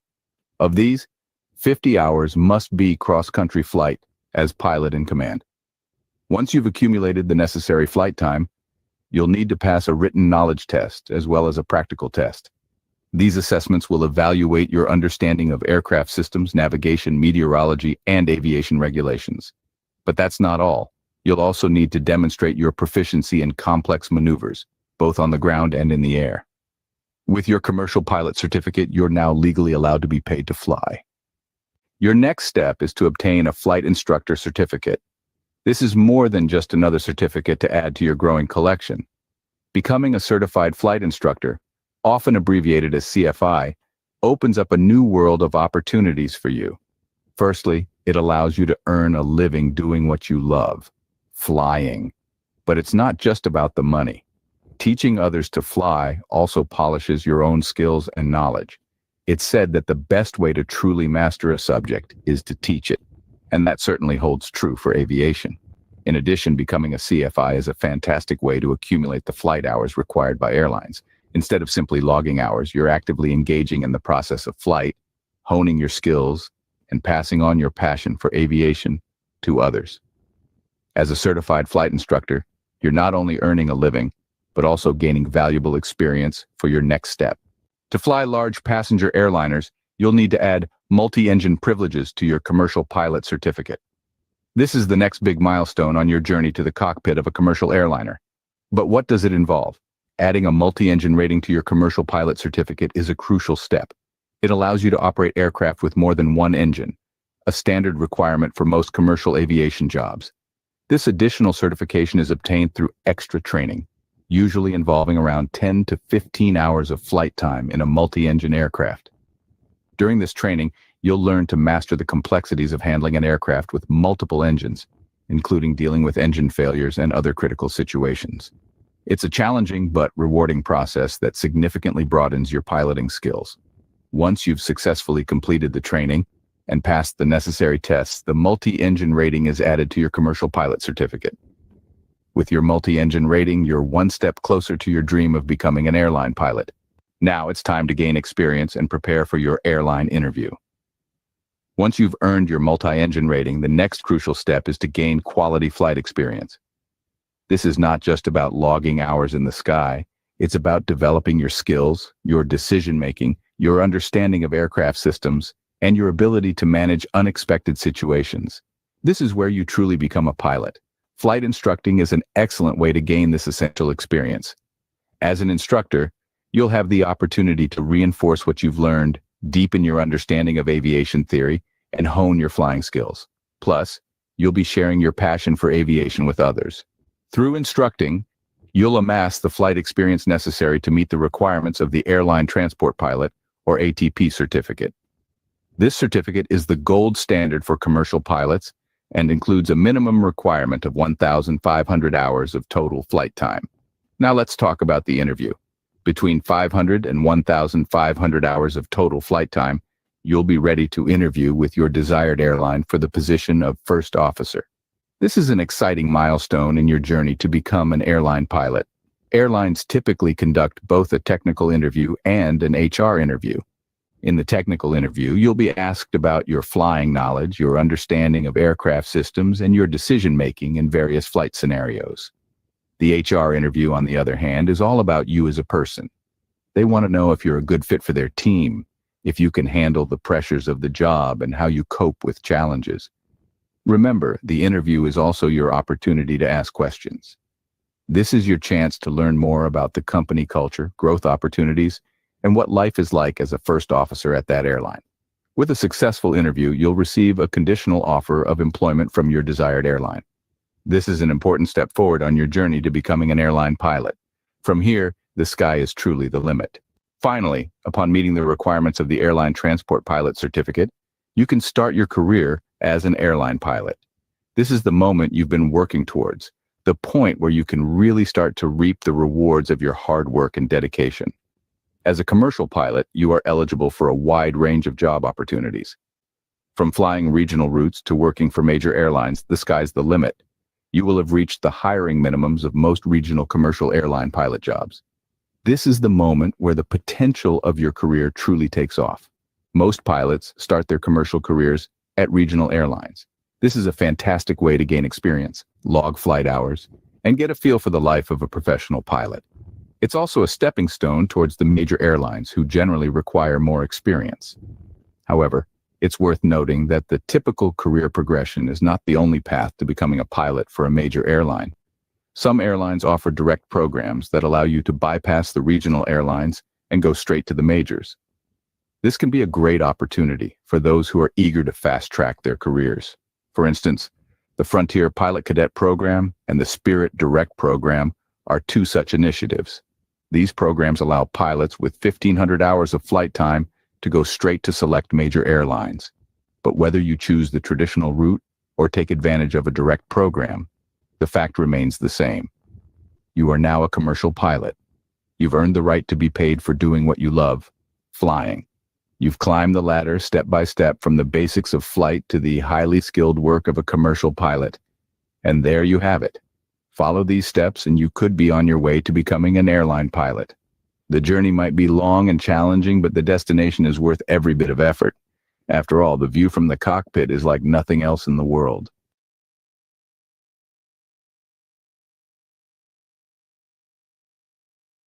Have you ever wondered about the marvels of aviation that go beyond commercial airlines and fighter jets? Welcome to the world of the Air Tractor 80 series. This isn't just a collection of aircraft, it's a workhorse lineup tailored for diverse tasks in demanding environments. Designed with precision and power, these machines are more than just flight capable. They are champions of agriculture, aerial firefighting, and surveillance, carving their niche in the sky. The AT series is synonymous with efficiency and dependability, earning its reputation through a range of applications. From seeding vast fields to combating fierce wildfires and monitoring pipelines from the sky, these aircraft are built for the task. Each model embodies the company's commitment to strength and dependability, enduring harsh conditions while minimizing downtime and maximizing productivity. Let's delve deeper into the capabilities and variations of the AT series. Let's start with the agricultural champions of the AT series. We begin with the turboprop titan, the AT402B. This aircraft is a testament to efficiency and power, boasting a payload of 1,000 gallons. It's a perfect fit for large-scale operations, delivering precise application of crop treatments. With the AT402B at the helm, maximizing yields becomes less of a challenge and more of a standard procedure.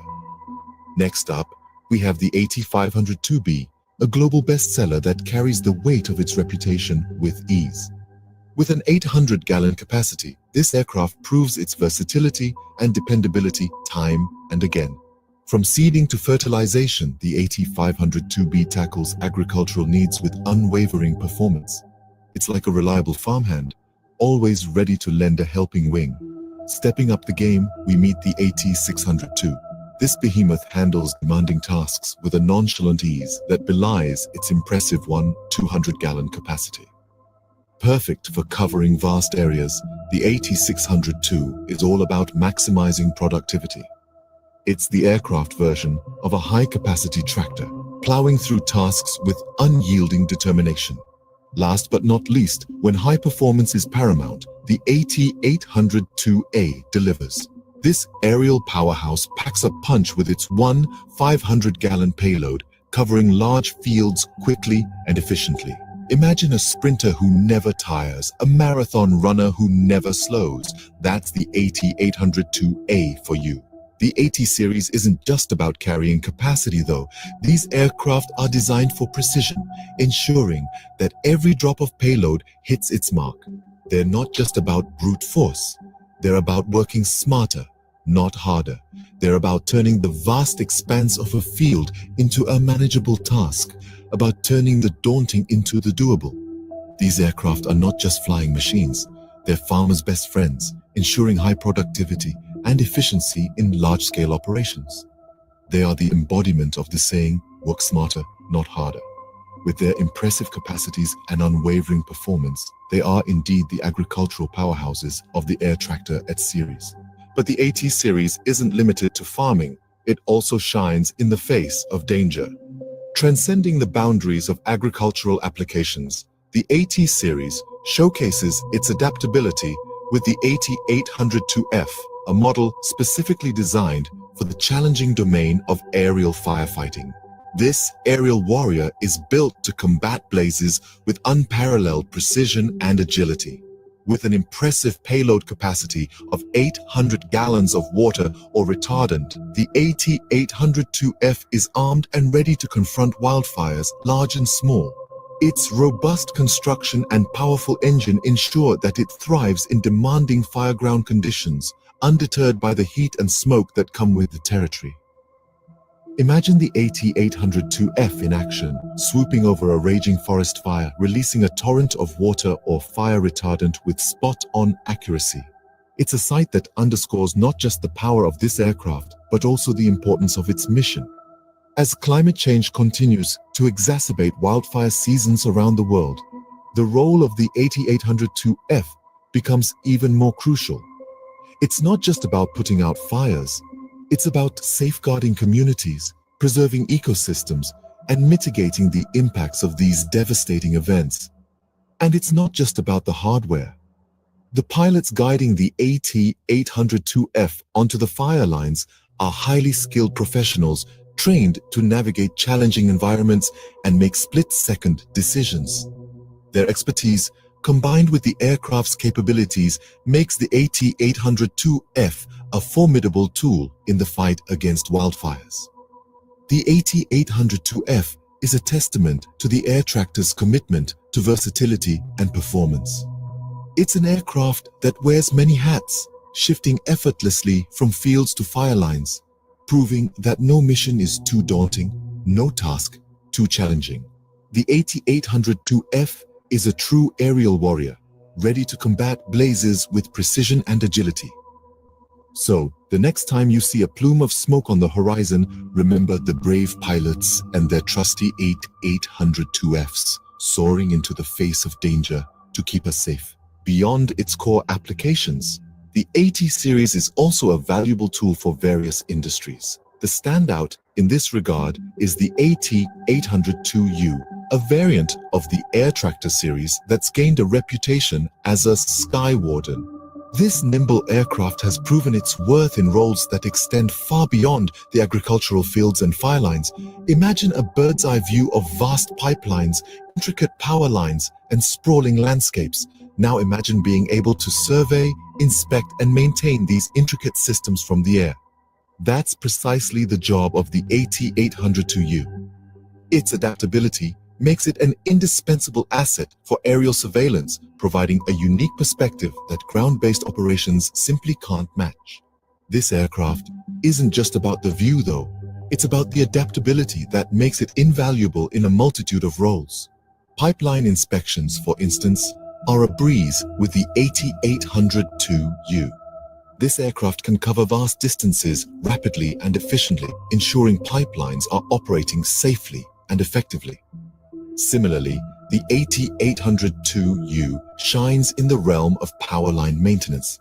Navigating a labyrinth of cables from the ground can be a daunting task. But from the sky, the AT-802U can swiftly identify and address potential issues, minimizing downtime and maximizing productivity. But the versatility of the AT-802U doesn't stop there.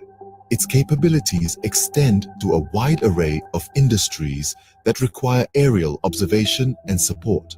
This aircraft is a testament to the adaptability of the Air Tractor 8 series, proving that these workhorses are far more than just agricultural powerhouses or firefighting heroes.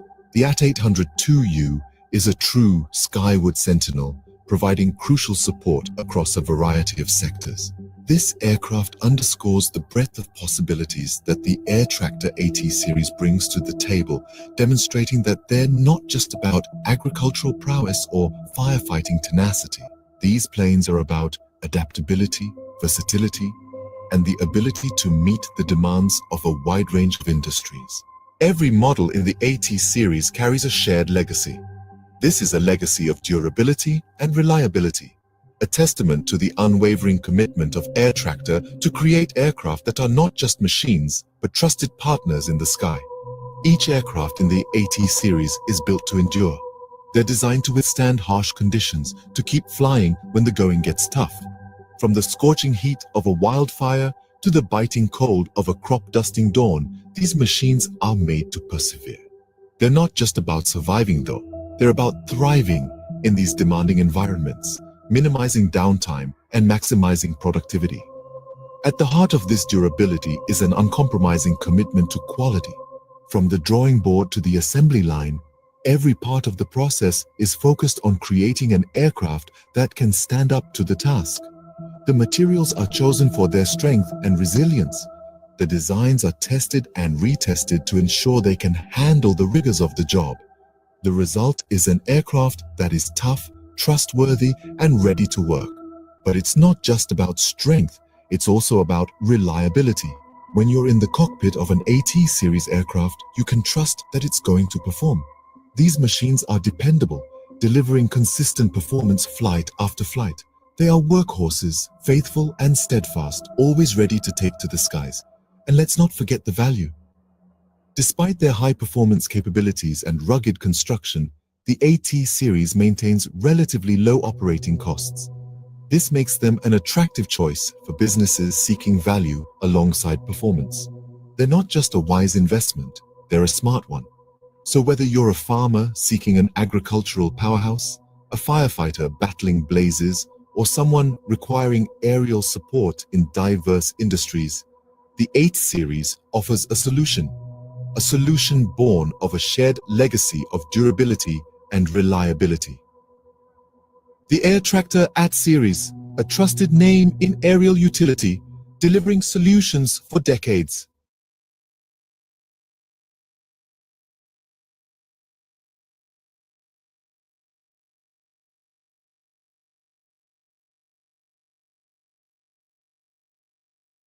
Have you ever wondered about the deadliest crash in Ivory Coast history? A somber question, no doubt, but it takes us back to the turn of the millennium, to an unfortunate event that shook the aviation world to its core. Let's rewind to the 30th of January 2000. The stage is set for Kenya Airways Flight 431, an international passenger service that was scheduled to fly from Abidjan to Lagos and then on to Nairobi. The carrier was none other than the Kenyan national airline, Kenya Airways, a name synonymous with African skies. The aircraft in question was an Airbus A310-300, a workhorse of the skies, trusted by airlines worldwide. But on this fateful day, this reliable machine would become a harbinger of disaster. Shortly after takeoff from Felix Opuwe-Boigny International Airport, Abidjan, the aircraft met with catastrophe. In the blink of an eye, Flight 431 crashed into the sea off the Ivory Coast. The sequence of events was shocking and swift, leaving no time for the crew or passengers to comprehend the gravity of the situation.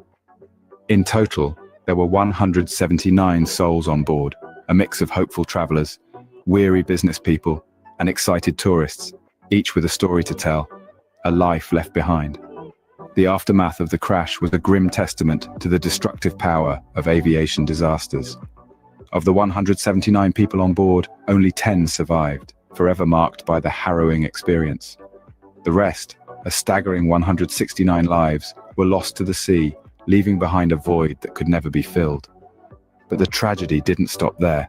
The crash of Kenya Airways Flight 431 didn't just claim lives, it also claimed records of the worst kind. It became the deadliest crash involving the Airbus A310. The Ivory Coast, a nation known for its vibrant culture and picturesque landscapes, was now home to its deadliest aviation disaster. This crash remains the deadliest involving the Airbus A310 and the deadliest in Ivory Coast history. A dark chapter in the annals of aviation, a stark reminder of the peril that can lurk in the skies. Now let's delve into the details of the aircraft and the crew. The aircraft at the heart of our story is an Airbus A310-304, bearing the registration 5YBEN. Fondly christened the Harambee Star, it was an integral part of Kenya Airways fleet since September 1986.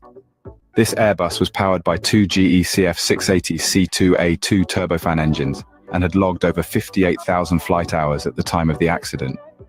Now, turning our attention to the men behind the controls. The flight was commanded by Captain Paul Muthi, a seasoned aviator at the age of 44. He had amassed over 11,000 flying hours, including 1,664 hours on the Airbus A310. Not only was he an A310 pilot since August 1986, but he also held ratings for Boeing 737, 300, Boeing 737, 200, Fokker 50, Fokker 27, and various small aircraft, testament to his versatility and proficiency. Beside Captain Muthi sat First Officer Lazaro Mutumbi Muli, aged 43.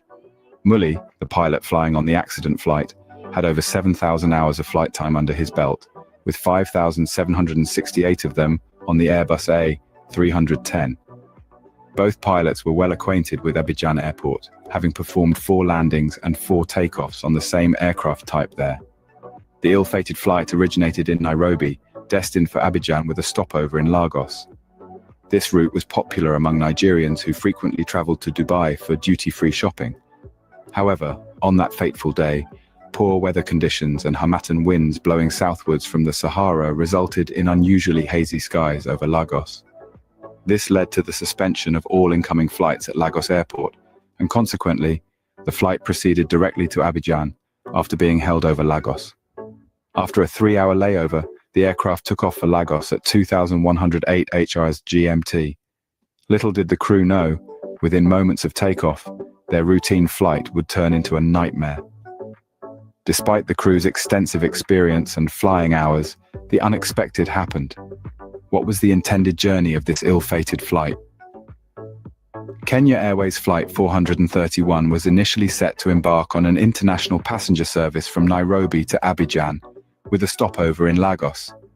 This route was a popular choice for many Nigerians traveling to Dubai for duty-free shopping. However, as is often the case with air travel, the original plan was subject to the unpredictable whims of Mother Nature. On that fateful day, the harmattan winds, a dry and dusty trade wind that blows from the Sahara Desert, were unusually strong. These winds created a thick haze over Lagos that reduced visibility to a dangerous level. As a result, all incoming flights to Lagos Airport were halted, including our flight.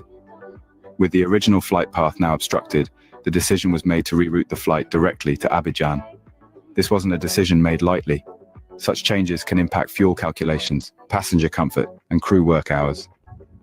However, safety is always the paramount concern in aviation, and in this instance, the decision to avoid the hazardous conditions in Lagos was considered the safest course of action. So, after an unexpected 3-hour layover, the aircraft, carrying 179 souls, took off for Abidjan at 2108 hours, Greenwich Mean Time. The crew, experienced and well-versed in their roles, were prepared for the journey ahead, despite the change in flight path and the challenges it presented. But as we know, even the best-laid plans of mice and men often go awry. Just seconds after takeoff, a sequence of events unfolded that would ultimately seal the fate of Flight 431. Yet, in those final moments, the crew remained steadfast, committed to their duty to safeguard the passengers and the aircraft to the very end. Despite the change in flight path, the crew was prepared for the journey ahead. What happened in the final moments before the crash? This question has haunted the aviation world since the tragic event of Kenya Airways Flight 431. Let's delve into the sequence of events that sealed the fate of this ill-fated flight. After a 3-hour layover, the aircraft took off for Lagos at 9:08 in the evening, Greenwich Mean Time. In the first few seconds of flight, the first officer requested the landing gear to be retracted. However, something went wrong. The stall warning reverberated through the cockpit, but the landing gear remained down. Reacting promptly, the crew put the aircraft into a controlled descent. The first officer, amidst the chaos, asked Captain Muthi to silence the stall warning. Their attention was soon seized by another alarm, the Ground Proximity Warning System, or GPWS. It blared briefly, warning them of their dangerously close proximity to the ground. However, it was cut off abruptly by another warning from the radio altimeter. Next came the master warning. This was the final alarm, indicating that the aircraft was overspeeding. The situation was escalating rapidly, spiraling out of control. Captain Muthi tried to regain control, shouting, "Go up!" But it was too late. The aircraft was descending too quickly to recover. In the end, Kenya Airways Flight 431 met its tragic fate, crashing into the Atlantic Ocean, just over a mile east of the airport, off the Ivory Coast. The impact was so severe that the airframe was completely destroyed. The crash took the lives of 169 people, marking it as the deadliest crash involving an Airbus A310, the deadliest in Ivory Coast history, and the first fatal crash for Kenya Airways. The tragic crash of Kenya Airways Flight 431 remains a cautionary tale in the history of aviation. It serves as a grim reminder of the thin line between safety and disaster, and the crucial role of effective communication and decision-making in the face of a crisis. What was the aftermath of this tragic event?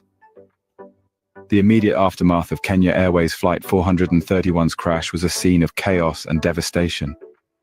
The Atlantic Ocean, once a symbol of serenity, was transformed into a grim graveyard for the majority of the 179 souls on board. Yet, in this bleak landscape, hope flickered as 10 survivors were pulled from the wreckage by courageous local fishermen and international rescue teams. In the days and weeks that followed, the crash site became a hive of activity, as investigators from Ivory Coast, Kenya, France, and the US worked tirelessly to piece together the final moments of Flight 431.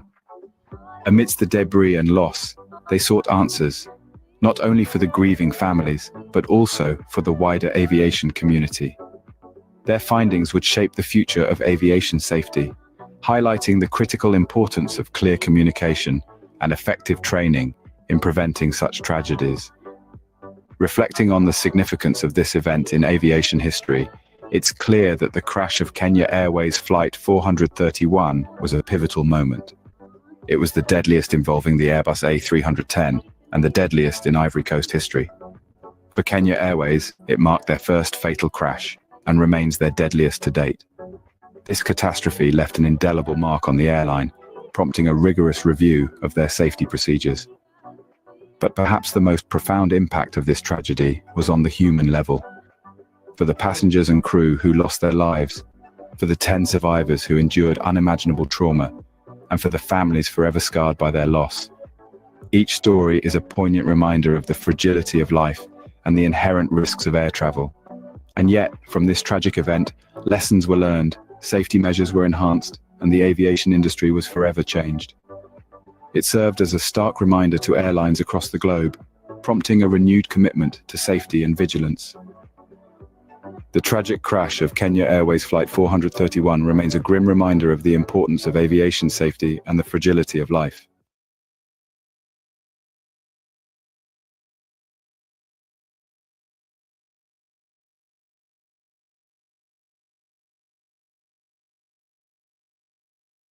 Imagine the unthinkable, a plane crashing into the sea on a foggy, moonless night. That's the harrowing tale of Kenya Airways Flight 431. As the aircraft plummeted into the ocean, the controllers in Abidjan, a city alive with the hum of nighttime activity, were jolted into action.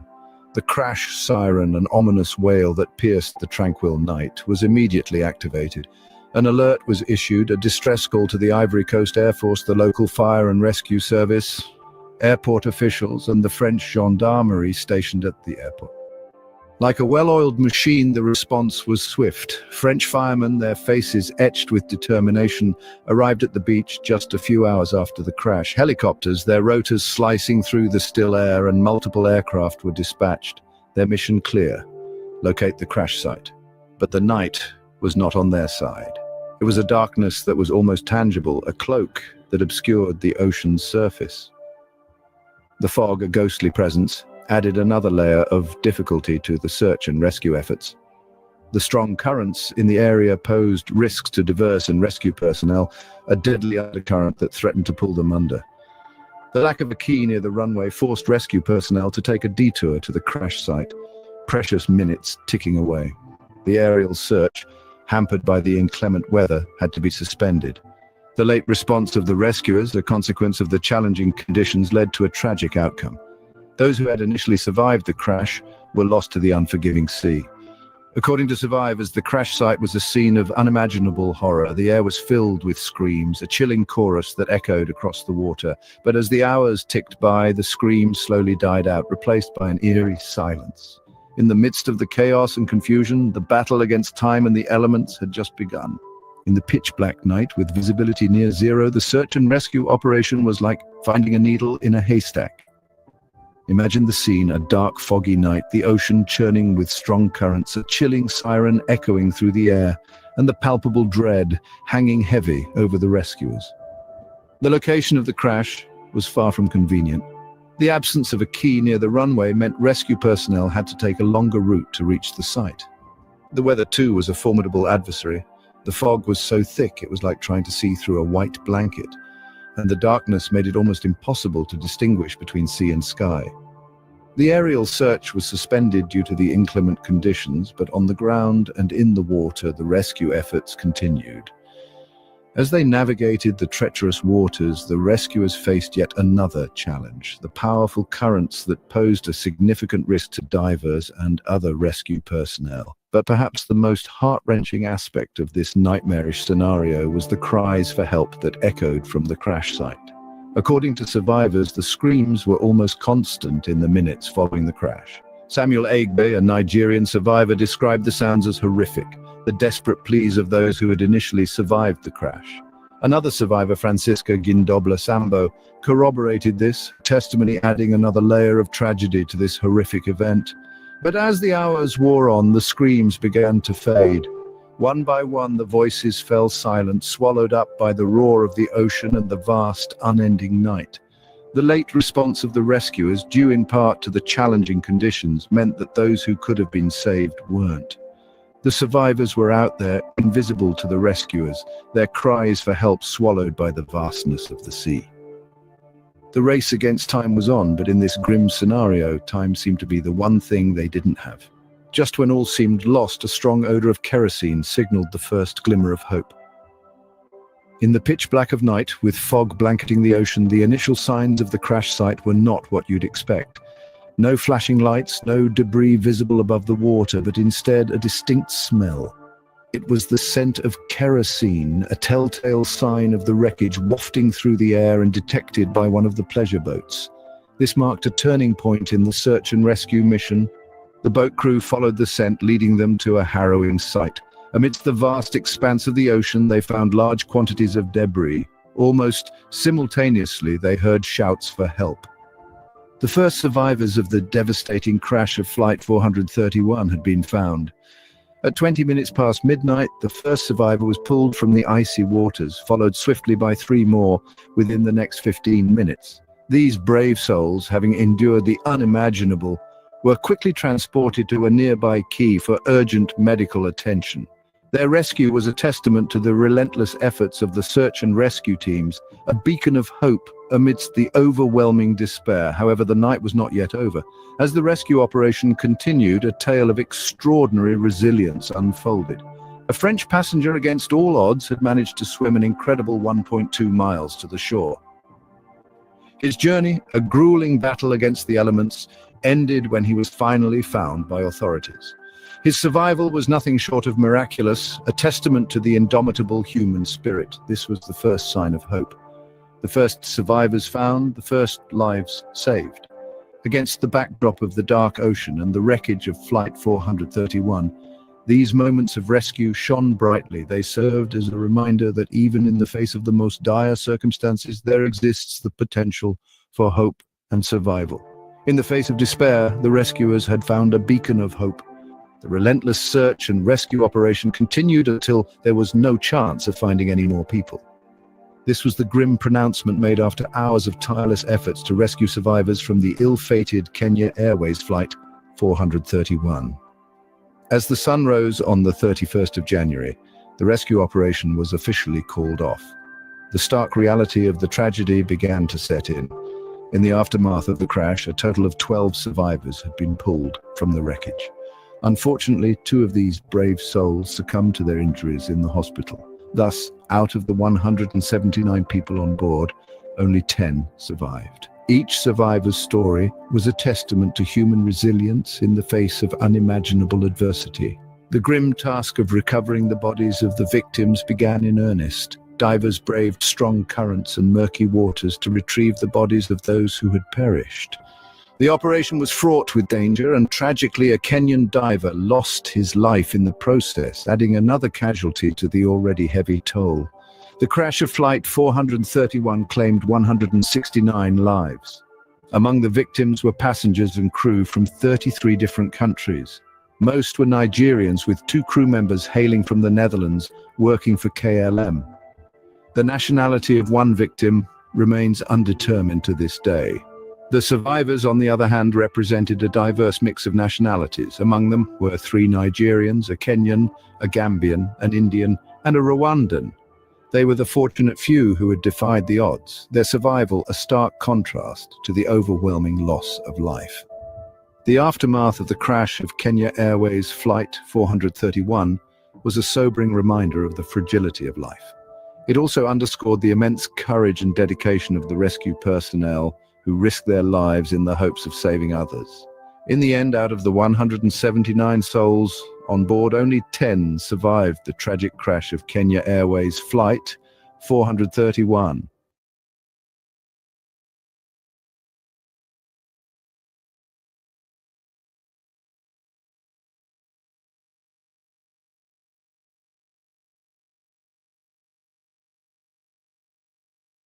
Have you ever wondered what happens immediately after a plane crash? The moments following such an event are a whirlwind of activity, a race against time and tide to gather as much information as possible. This was the scene in the aftermath of the Kenya Airways Flight 431 crash. On that fateful day, the plane, an Airbus A310, had just taken off from Abidjan, Ivory Coast, when it plunged into the Atlantic Ocean, leaving a trail of debris scattered over a wide area. The Bureau of Inquiry and Analysis for Civil Aviation Safety, or BEA, France's Accident Investigation Authority, immediately swung into action, working in tandem with the Transportation Safety Board of Canada, the TSB. Their main task, to locate and retrieve the flight recorders, more commonly known as black boxes. These devices hold crucial data about the flight's final moments, and their recovery is a critical part of any aviation accident investigation. But finding them in the vast ocean amidst the wreckage of the aircraft was no easy feat. The crash site, a watery grave 50 meters deep, posed significant challenges for the recovery teams. The wreckage of the aircraft was spread over an area 150 meters wide and 450 meters long. The debris had been scattered in various directions by the strong underwater currents, making the task of locating the flight recorders even more difficult. The first breakthrough came on the 2nd of February when the team located the Flight Data Recorder, or FDR, amongst the wreckage. However, the Cockpit Voice Recorder, or CVR, remained elusive until the 24th of February, when it was finally recovered in the same area as the FDR. With the flight recorders now in their possession, the teams faced another hurdle: extracting and analyzing the data within. The FDR unfortunately proved to be unusable, having recorded values unrelated to the flight. The CVR, however, held the last 30 minutes of the flight, a treasure trove of information for the investigators. Once the crash site was mapped, the search for the flight recorders began, a crucial step in any aviation accident investigation. The Flight Data Recorder and the Cockpit Voice Recorder, often known as the black boxes, hold the key to understanding the events leading up to a crash. The search for these black boxes following the tragic crash of Kenya Airways Flight 431 was a meticulous and time-sensitive task. The Flight Data Recorder, or FDR, was discovered by a recovery team on the 2nd of February, nestled amidst the wreckage at a depth of 50 meters. The FDR was swiftly dispatched to Ottawa and underwent a reading on the 24th of February. Simultaneously, the hunt for the Cockpit Voice Recorder, or CVR, was in full swing. On the same day the FDR was read, the CVR was recovered from the same area. It was then sent to Canada for analysis. The CVR was able to provide a crucial 30-minute recording of the flight's final moments.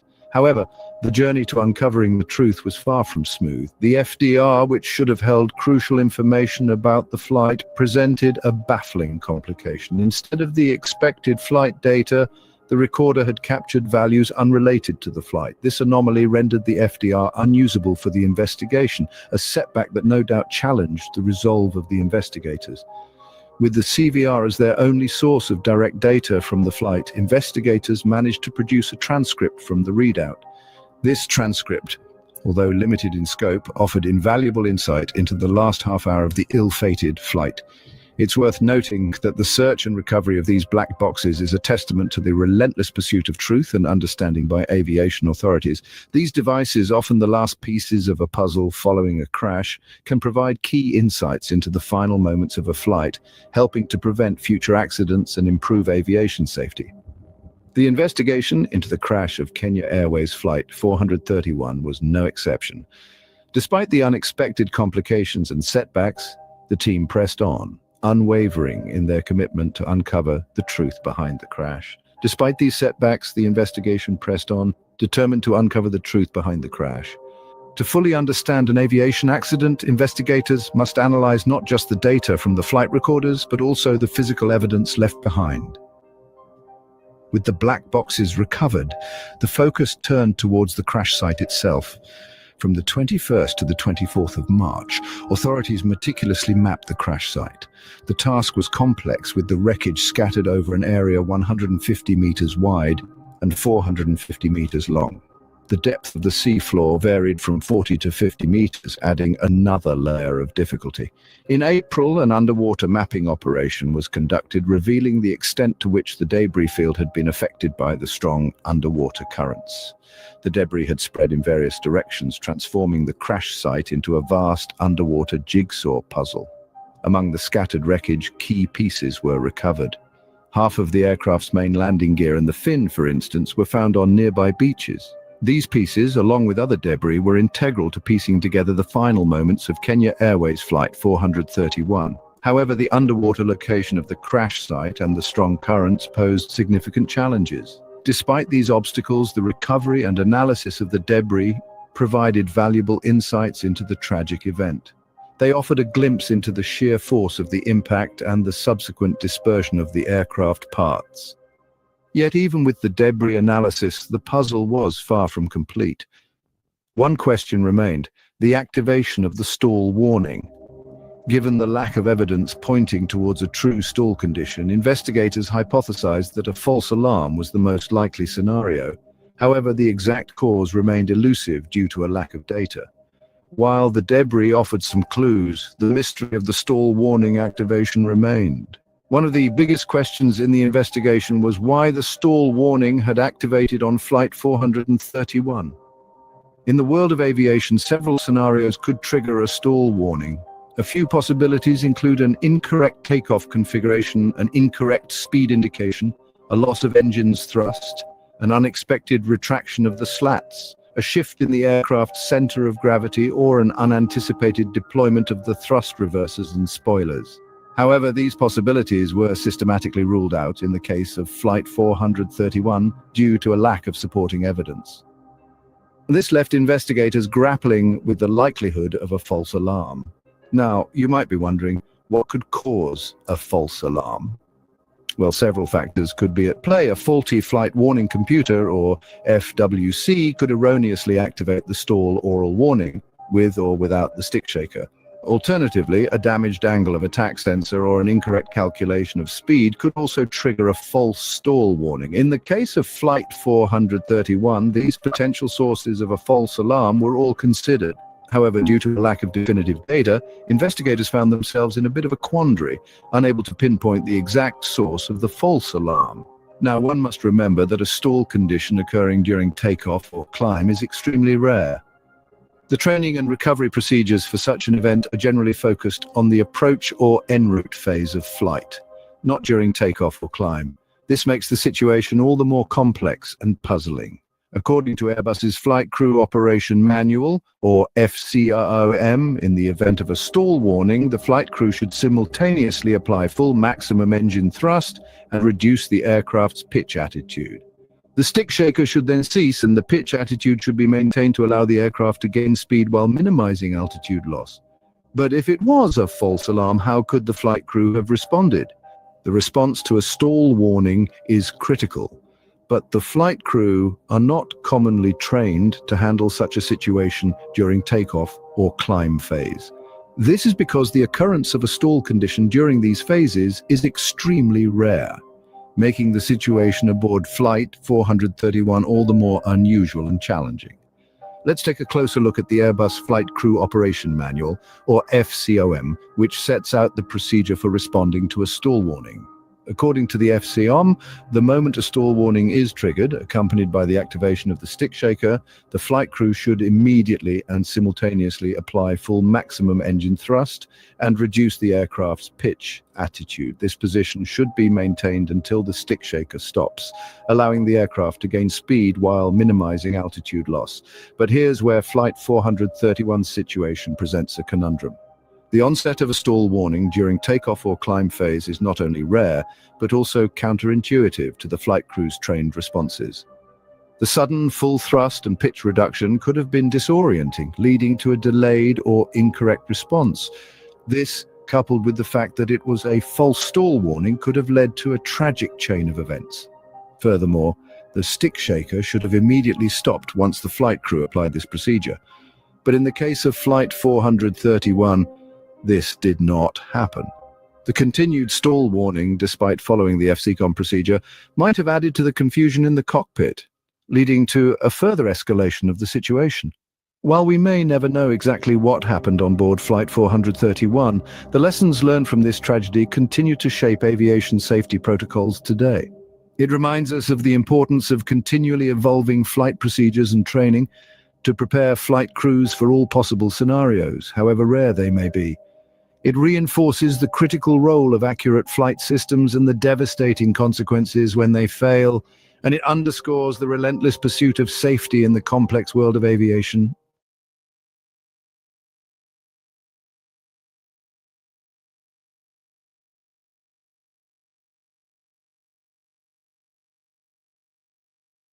Have you ever wondered how a single error, a simple misjudgment, can lead to a catastrophe in the realm of aviation?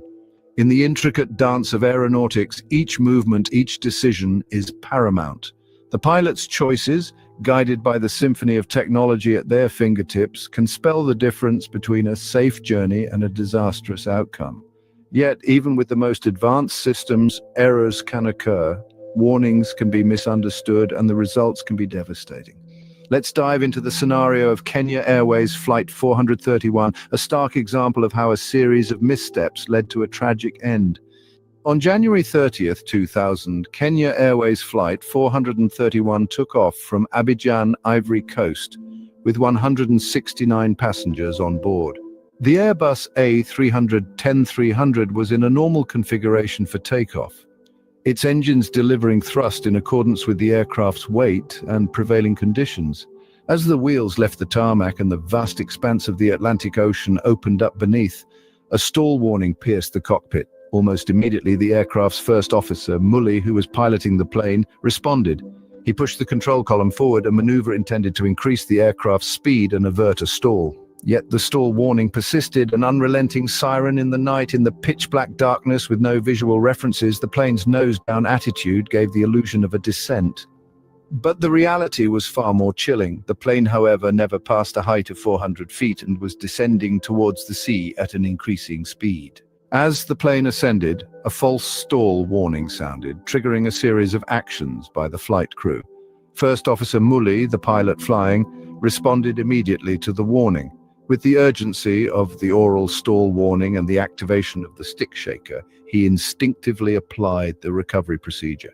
This involved changing the aircraft's pitch to a nose-down attitude in an attempt to counteract the supposed stall. This change in pitch would have caused a shift in vertical acceleration, giving the first officer the sensation of descent.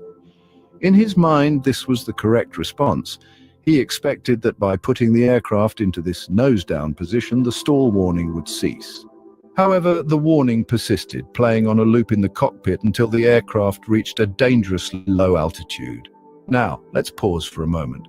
Had the flight crew noticed red and black strips on the primary flight display, they would have been alerted to a false alarm. This information, however, didn't appear on the display. The stall warning, which had activated within the first few seconds of takeoff, along with the activation of the master warning, seemed to override any other visual cues.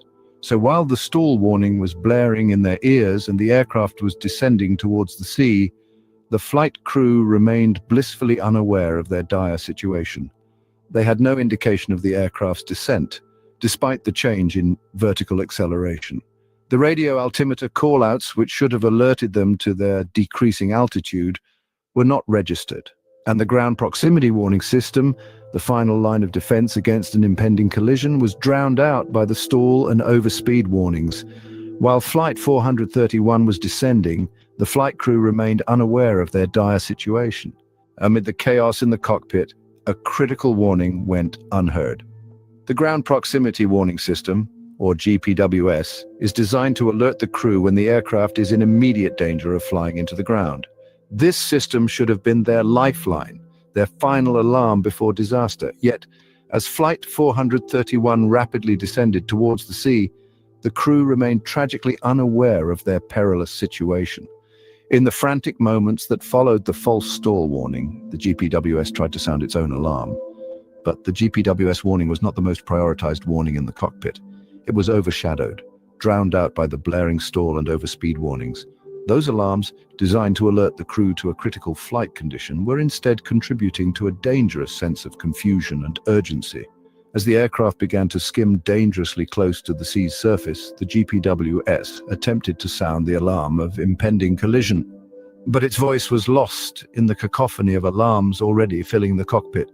The GPWS warning, a dire whoop that should have commanded instant attention, was cut short. It lasted a mere 50 milliseconds, a brief and inadequate warning of the disaster to come. A tool designed to save lives was essentially silenced, its critical message lost in the chaos. The crew, still grappling with what they believed to be a stall situation, were oblivious to the rapidly approaching sea. The lack of external visual references, owing to the nighttime conditions and their over-the-sea trajectory, further compounded the situation. In this critical juncture, the crew's attention was monopolized by the persistent stall warning and the stick shaker activation. The GPWS, the last line of defense against a ground collision, was effectively sidelined. Its warning, though brief, should have been a clarion call to action. But it was a call that went unheard, a dire warning lost in the din of confusion and alarm. The GPWS warning ceased after just 50 milliseconds, a mere whoop before the impending collision. Tragically, Kenya Airways Flight 431 crashed into the Atlantic Ocean, claiming the lives of all but 10 passengers. The investigation, led by aviation experts, revealed a series of unfortunate events and misjudgments that led to this devastating incident. First Officer Mully, the pilot flying, was confronted with an unexpected stall warning during takeoff. Despite the aircraft not being in a true stall situation, the warning, combined with the jarring activation of the stick shaker, prompted Mully to respond with what he believed to be the correct recovery procedure. He pushed the control column forward, causing the aircraft to descend. Yet despite this action, the stall warning persisted, adding to the confusion and tension in the cockpit. The investigation also highlighted the challenging conditions that the crew was operating under. It was nighttime and the flight was moving out towards the sea, providing no external visual references for the crew. This lack of visual cues possibly compounded the uncertainty and stress caused by the stall warning and the incessant activation of the stick shaker. Moreover, as Flight 431 descended dangerously close to the sea, the Ground Proximity Warning System, or GPWS, should have alerted the crew to the imminent threat. However, the GPWS was effectively silenced, only able to sound a mere 50 milliseconds of warning before being overridden by the prioritized stall and overspeed warnings. The tragic end of Flight 431 underscores the importance of several key aspects in aviation safety. Clear and accurate interpretation of information is vital, especially during moments of crisis. Every alert and warning in the cockpit serves a purpose, and understanding them correctly can make the difference between recovery and disaster. Furthermore, the incident highlights the significance of decision-making under pressure. In the face of unexpected and confusing warnings, the ability to make sound judgments can be severely tested. The training and readiness of flight crews to handle such situations are of paramount importance. Lastly, the crash of Flight 431 brings to light the critical role of prioritizing warning systems in aviation. The fact that the GPWS warning was overridden by other alerts raises questions about the design and functioning of these systems. It prompts a re-evaluation of how these warnings should be sequenced and prioritized to ensure the highest level of safety. The tragic crash of Kenya Airways Flight 431 serves as a potent reminder of the crucial role of sound judgment, accurate information, and quick decision-making in aviation safety.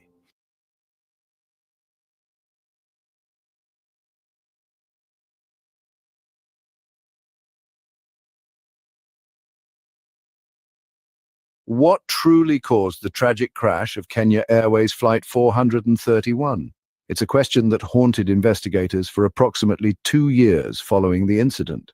The final report, published in 2002, provided some much-needed answers. The Commission of Inquiry concluded that the cause of the accident was a collision with the sea, a result of the pilot pushing forward on the control column to stop the stick shaker, following the initiation of a stall warning on rotation. The catch? The airplane was not in a true stall situation. This action by the pilot put the airplane into a descent, unbeknownst to the crew, despite the radio altimeter callouts. The lack of external visual references further complicated the situation.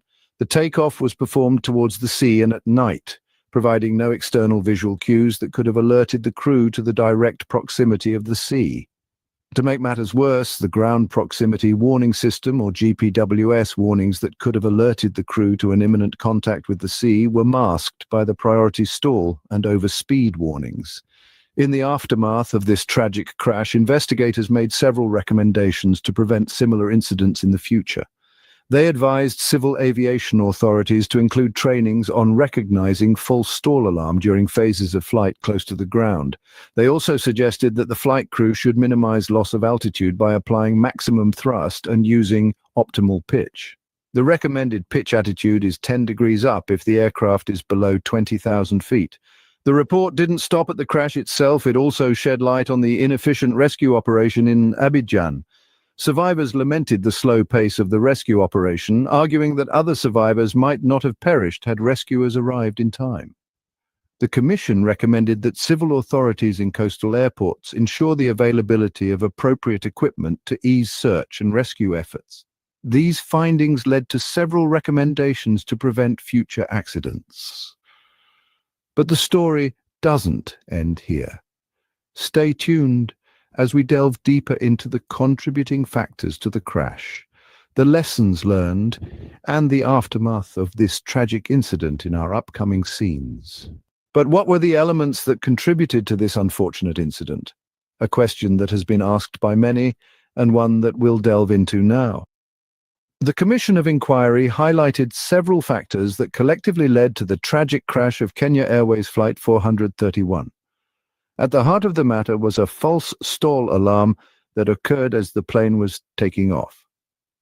The pilot, reacting to what he believed was a genuine stall situation, applied forward pressure on the control column to stop the stick shaker, a procedure typically used in such situations. However, the airplane was not actually stalling.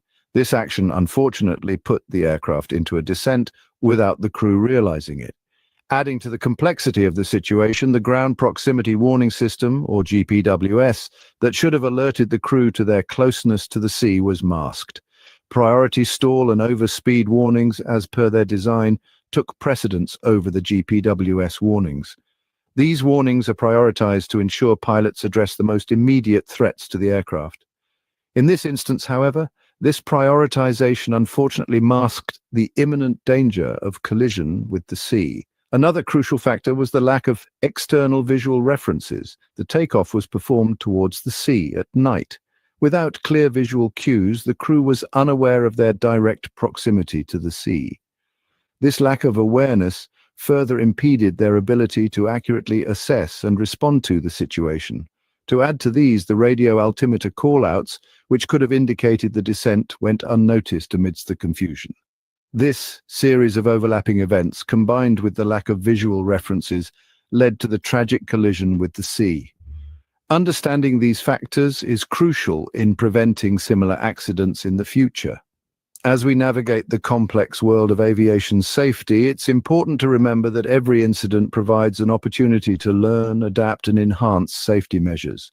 The lessons from Flight 431 are a stark reminder of this truth. Or what lessons can we draw from this tragic event? As we delve into the findings of the investigation team, there are valuable takeaways that can help prevent future accidents. A key recommendation was to emphasize training for pilots on recognizing false stall alarms during phases of flight close to the ground. This was a critical factor in the Kenya Airways Flight 431 crash, where the pilots reacted to a false stall alarm, leading to a catastrophic descent into the sea. Training organizations and operators under the authority of civil aviation authorities are urged to incorporate this crucial aspect into their syllabus. This will arm pilots with the knowledge and skills to correctly identify and respond to false stall alarms, potentially averting disaster. The team also shared new insights from Airbus regarding the optimal stall recovery procedure. This procedure emphasizes the importance of minimizing altitude loss by applying maximum thrust and using an optimal pitch. If the aircraft is below 20,000 feet, the recommended pitch attitude is 10 degrees up. The implementation of these measures can significantly enhance the ability of flight crews to handle stall situations, ensuring a swift and safe recovery. Moreover, the report highlighted the need for more efficient rescue operations.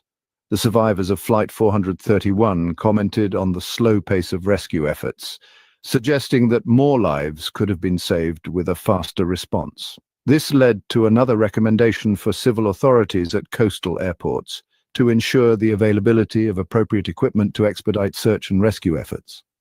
The lack of maritime equipment, gaps in communication, and inclement weather and situation at the crash site all contributed to the difficulty of the rescue operation, and these elements need to be addressed. In conclusion, the lessons learned from this tragic event underscore the importance of continuous training and preparedness. By implementing these recommendations, we can enhance aviation safety, improve emergency response times, and ultimately save lives. These recommendations aim to improve aviation safety and prevent similar accidents. But what about the rescue operation? Could more lives have been saved? The rescue operation following the crash of Kenya Airways Flight 431 garnered criticism for its inefficiency. Every tick of the clock is crucial in the aftermath of such a disaster, and the slow pace of the operation was lamented by many.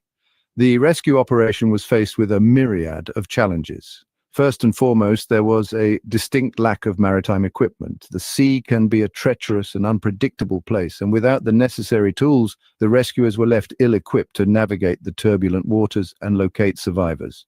Communication is the backbone of any successful rescue operation.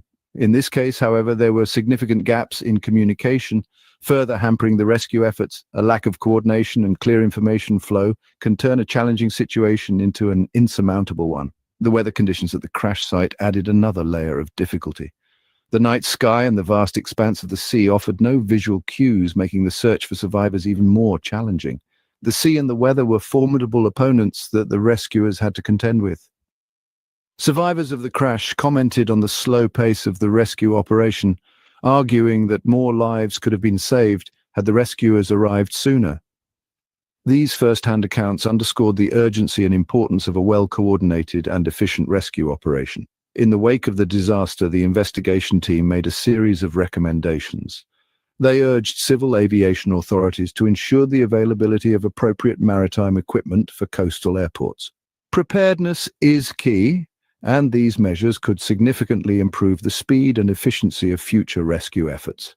The rescue operation certainly had its challenges, but its shortcomings have led to important recommendations for future rescue efforts. In the aftermath of the crash, how were the victims' families compensated?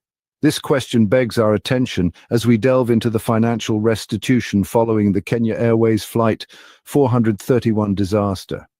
The families of the victims bore a heavy, irreparable loss. To help ease the financial strain, Kenya Airways stepped forward with compensation. The families of 60 deceased Nigerians received a sum of $130,000 each. This payment, however, was not immediate for all. The families of those whose bodies were not found had to wait for 7 years before they could be settled, in accordance with international aviation laws. This compensation, although it could never replace the lives lost, was a gesture of responsibility from Kenya Airways. It showed the airline's commitment to its passengers and their families. It also served as a stark reminder to all airlines of the high cost of safety oversights, not just in human lives, but also in financial terms. The Kenya Airways Flight 431 crash was a tragic event that shook the aviation industry to its core. It brought to light the dire consequences of misinterpretations and the importance of clear communication, especially in critical situations. It underscored the need for comprehensive training for flight crews on recognizing false stall alarms during phases of flight close to the ground. It highlighted the necessity for efficient rescue operations and the availability of appropriate maritime equipment. This tragic event has left a lasting impact on the aviation industry and highlights the importance of continuous efforts to improve aviation safety. The story of Flight 431 is a testament to the fact that we must never stop learning, never stop improving, and never stop striving for the highest standards of safety in aviation. In conclusion, let's remember the lives lost, the lessons learned, and the changes sparked by this unfortunate event. As we continue to fly, let's ensure their memories are honored through our commitment to safety. Share, like, and subscribe. Let us know in the comments which aviation disaster you'd like us to analyze next.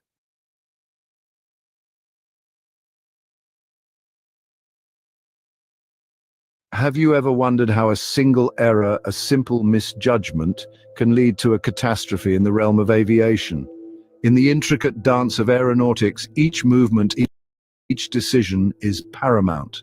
The pilot's choices, guided by the symphony of technology at their fingertips, can spell the difference between a safe journey and a disastrous outcome. Yet, even with the most advanced systems, errors can occur, warnings can be misunderstood, and the results can be devastating.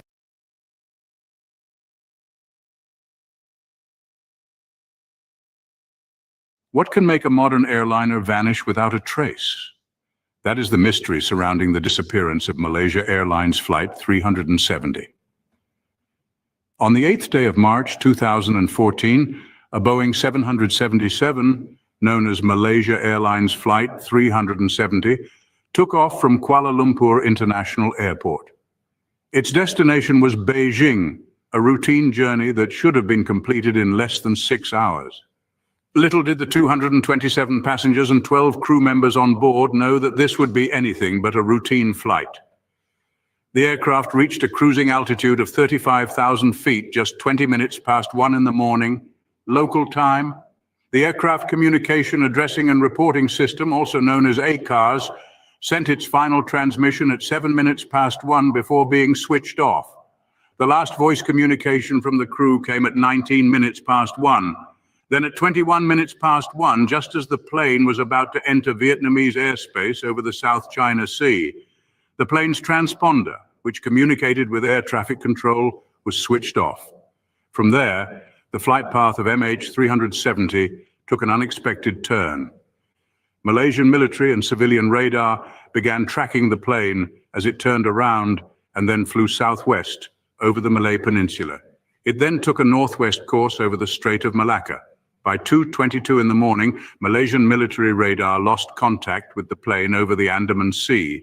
An Inmarsat satellite in geostationary orbit over the Indian Ocean received hourly signals from Flight 370 and last detected the plane at 8:11 in the morning. The perplexing nature of the loss of Flight 370 is such that it has become one of history's most famous missing aircraft.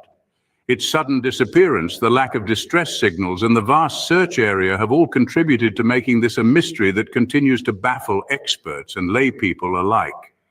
A routine flight with an unanticipated twist that would soon evolve into one of the most baffling mysteries in aviation history. Let's dive into the timeline of events that unfolded on that fateful day. In the early morning of March 8, 2014, Malaysia Airlines Flight 370, a Boeing 777, took off from Kuala Lumpur, destined for Beijing. At 41 minutes past midnight, the plane reached its cruising altitude of 35,000 feet. Just 26 minutes later, at 1:07 in the morning, the Aircraft Communication Addressing and Reporting System, known as ACARS, which transmitted data about the aircraft's performance, sent its last transmission. Shortly after, it was switched off. The last voice communication from the crew occurred at 1:19 in the morning.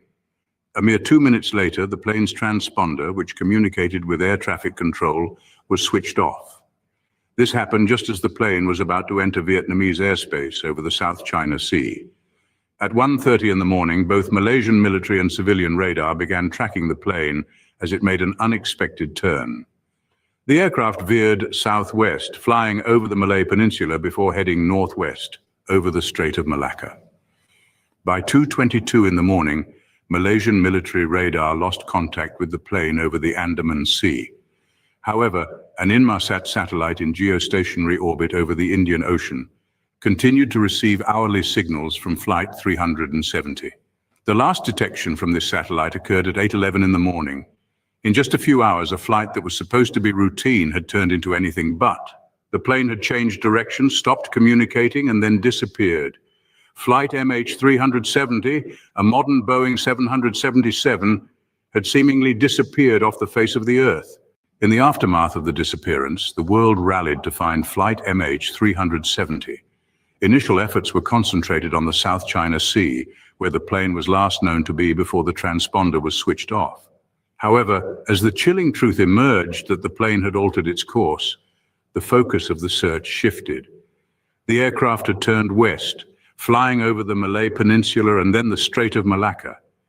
This startling revelation led to a redirection of search efforts towards the Strait of Malacca and the Andaman Sea.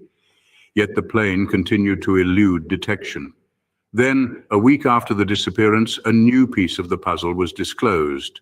The Inmarsat satellite, stationed in a geostationary orbit over the Indian Ocean, had been receiving hourly signals from the missing plane.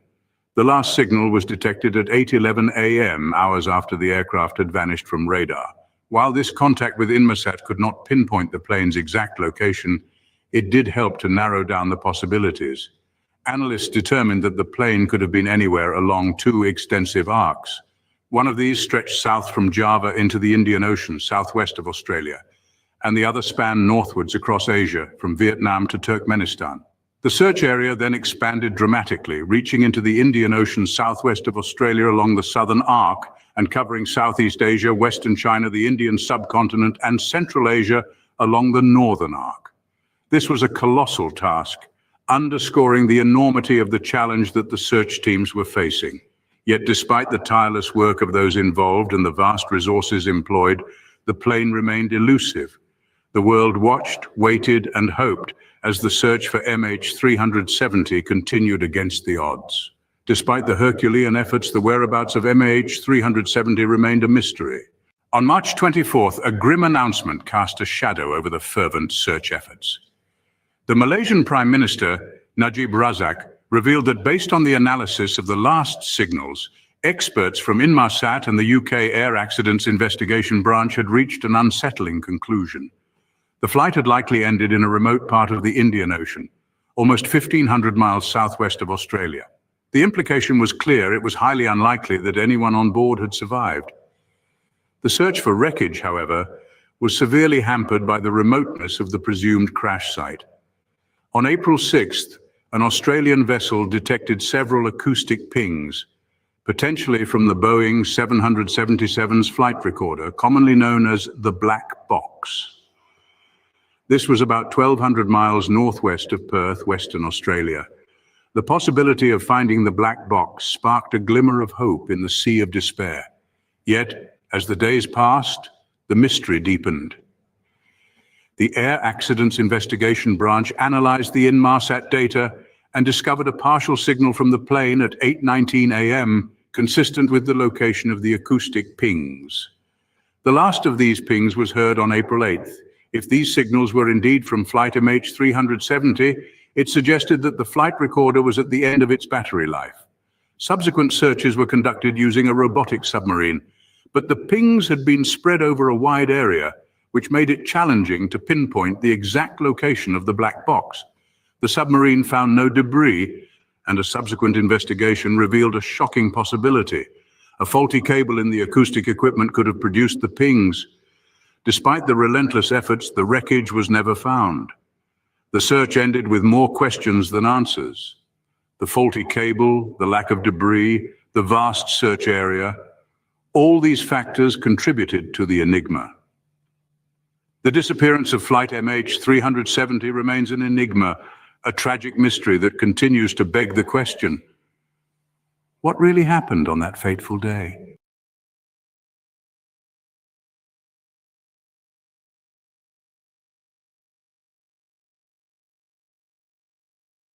Have you ever pondered the enigma of flight MH370, the passenger jet that vanished without a trace? This Boeing 777, operated by Malaysia Airlines, embarked on what seemed like a routine journey from Kuala Lumpur to Beijing on March 8, 2014. Yet in the early morning hours, MH370 and all 239 souls on board slipped off the radar and into the annals of aviation mysteries. Imagine the scene: Flight MH370 cruising at an altitude of 35,000 feet, midway between Malaysia and Vietnam. The clock strikes 1:21 a.m. and then, suddenly, the aircraft's transponder ceases to transmit. The blip representing MH370 on air traffic control screens fades into oblivion. The plane is, in essence, invisible, untraceable. In the wake of its disappearance, a colossal international effort was mobilized to locate the missing aircraft. 43 ships and 58 aircraft from 14 countries scoured the South China Sea and the Indian Ocean, an area spanning over 3 million square kilometers. Despite the vast resources deployed and the tireless efforts of search teams, the initial phase of the search yielded no sign of the missing plane. Days turned into weeks, and weeks into months. The world held its breath, waiting for news, for anything that could offer a clue to the whereabouts of MH370. Yet, the ocean remained silent, its depths keeping the secrets of the vanished jet. Behind the scenes, experts analyzed the scant data available, piecing together a ghostly route that suggested the plane had made a sharp westward turn, flown back across the Malay Peninsula, and then headed south over the Indian Ocean. But without physical evidence, this remained just a theory, an educated guess in a sea of unknowns. Over a year later, the first tangible evidence would finally emerge, thousands of kilometers away on a remote beach. But that's a story for our next scene. For now, we leave you with the haunting echo of MH370's last recorded words.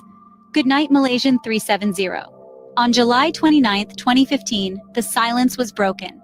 In the midst of the vast Indian Ocean, a piece of the puzzle was found, washed ashore on the French island of Réunion. This was no ordinary piece of debris. This was the right-wing flaperon of the missing MH370. The discovery, unexpected and chilling, ignited a spark of hope in the hearts of many. Could this be the key to solving the mystery of the vanished flight? It wasn't just the location of the find that was significant, over 2,300 miles from the search area designated by Australian authorities, but also what the flaperon represented. It was a silent testament to the fate of the aircraft, its passengers and crew, and the tragic journey they had embarked upon.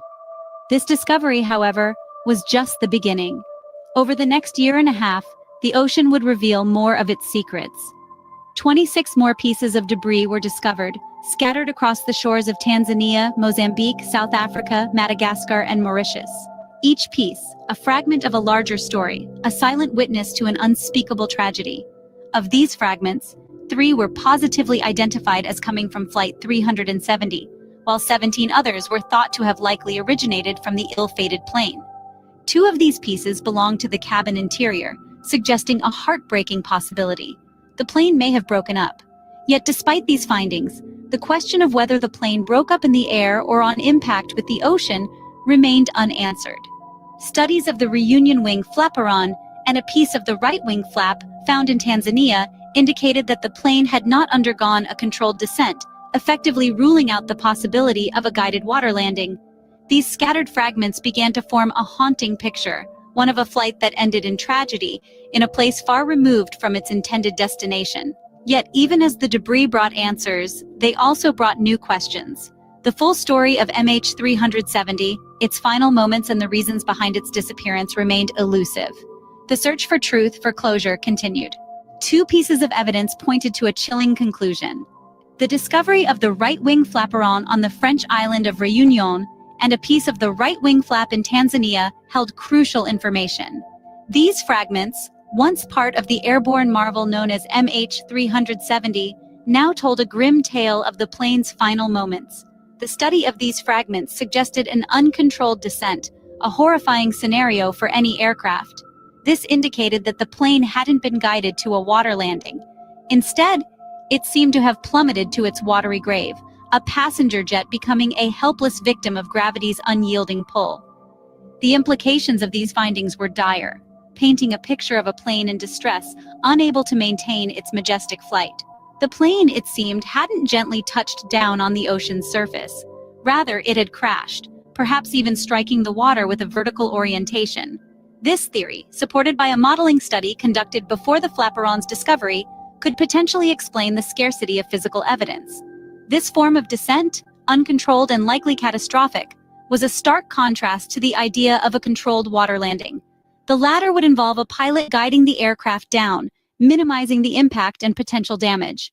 But the evidence pointed elsewhere, to a plane descending rapidly, with no pilot control to ease it down. What could have caused such a rapid, uncontrolled descent? Could it have been a catastrophic mechanical failure, or perhaps a deliberate act? Theories swirled as experts grappled with the question. The absence of shrapnel or signs of external damage suggested that the plane hadn't been shot down, further complicating the puzzle. The discovery of these two pieces of debris was significant, not only for what they revealed about the plane's descent, but also for how they shaped the ongoing investigation. The locations of these fragments helped narrow the search area in the Indian Ocean, guiding investigators in their quest for answers. The mystery deepened, and the search for answers continued. As we delve further into this enigma, we find ourselves with more questions than answers. And yet, the pursuit of truth presses on, driven by the hope of one day unraveling the mysteries of MH370's uncontrolled descent. In January 2017, the official search was abandoned. This decision was a joint one, made by the governments of Malaysia, Australia, and China. After years of extensive and exhaustive search efforts, the grim reality began to settle in that the whereabouts of Flight 370 might remain an enigma. The vast expanse of the Indian Ocean had yielded little more than a handful of debris, and the hope of finding the plane's final resting place was dwindling. Yet, not everyone was ready to call it quits. An American company, Ocean Infinity, known for their expertise in deep-sea exploration, stepped into the picture. They were granted permission by the Malaysian government to continue the search. With renewed vigor and determination, they scoured the Indian Ocean, deploying state-of-the-art technology in the form of autonomous underwater vehicles.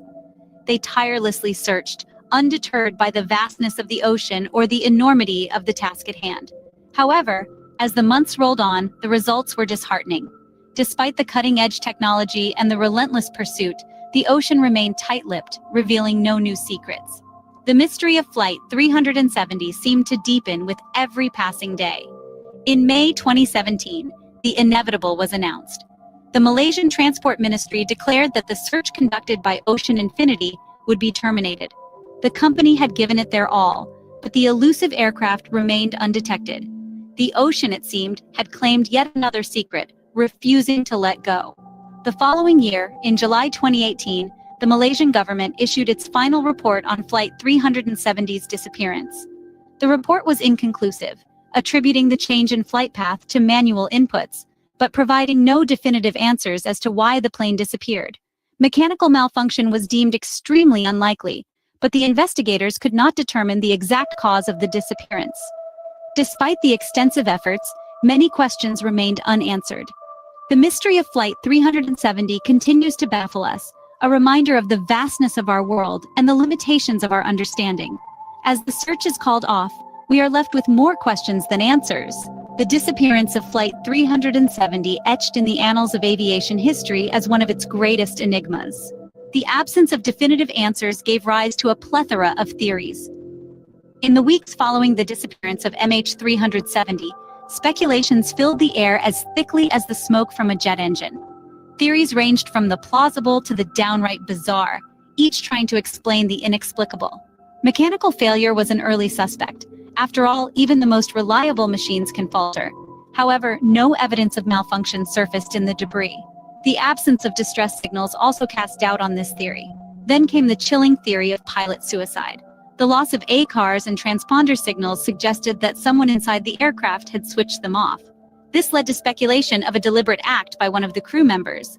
Yet no suspicious behavior was found in the captain, the first officer, or the cabin crew immediately prior to the flight.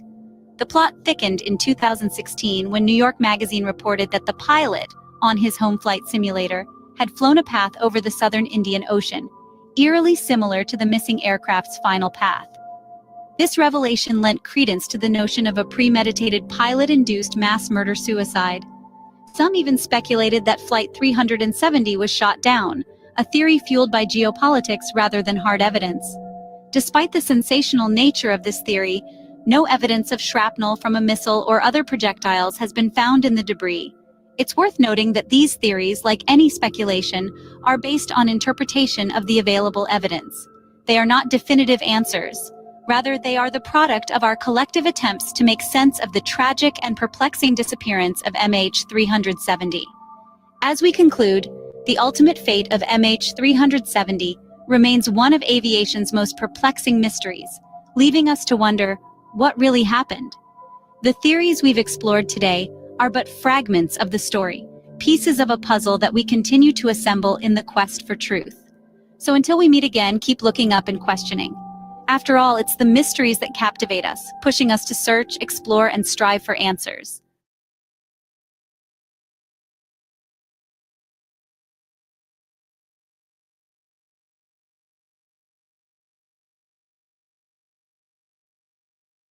Imagine a bustling airport in Addis Ababa, the capital of Ethiopia. The date is November 23rd, 1996. A Boeing 767-260ER, registration ETAIZ, sits on the tarmac. This aircraft, powered by two Pratt & Whitney JT9D7R4E engines, had taken its maiden flight on a sunny day in September 1987, over 9 years ago. Delivered new to Ethiopian Airlines just a month after its first flight, it has been a reliable workhorse for the airline, with a short stint leased to Air Tanzania in the early 90s. In the cockpit, seasoned Captain Lul Abate is at the helm, with over 11,500 total flight hours under his belt, 4,067 of those in the Boeing 757-767. Beside him is First Officer Jonas Makuria, who has flown more than 6,500 hours, 3,042 of them in the Boeing 757-767. Loyal's seasoned hands have steered aircraft through calm and stormy skies alike, yet he has also seen the darker side of aviation. Twice before, he has looked into the eyes of hijackers, and twice he emerged unscathed. The first time, in April 1992, two hijackers armed with hand grenades had demanded a flight to Nairobi and onwards to Canada. The second time, in March 1995, 5 hijackers demanded a diversion to Libya, only to change their minds and ask for Sweden instead. Both times the hijackers surrendered after a standoff, leaving the aircraft undamaged and passengers unharmed. On this particular day, the flight had been delayed to wait for a connecting flight. As the sun started to rise, the aircraft, affectionately referred to as Zulu by Ethiopian Airlines pilots after the last letter of its registration, finally began its journey, taking off at 8:09 UTC from Addis Ababa. As the aircraft finally took off at 8:09 UTC, little did the crew and passengers know of the terror that awaited them. 20 minutes into the flight, chaos erupted. In the confines of the cockpit, a sudden struggle broke out. 3 Ethiopian men, armed with an axe and a fire extinguisher they had found on board, charged the cockpit. The peaceful hum of the aircraft's twin Pratt & Whitney engines was abruptly drowned out by the cacophony of shouts and threats. The intruders were ruthless. They made their intentions clear. They were hijacking the plane. Their demands were relayed in Amharic, French, and English over the intercom, echoing through the cabin. They claimed to have a bomb and threatened to detonate it mid-flight if anyone dared to interfere. The supposed bomb was later revealed to be a mere bottle of liquor shrouded in a cover of deceit. First Officer Jonas Makuria bore the brunt of their assault.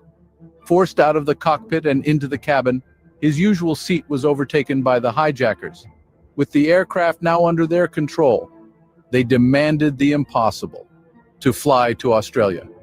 Captain Lul Abate, a seasoned pilot with over 11,500 flight hours under his belt, tried to reason with them.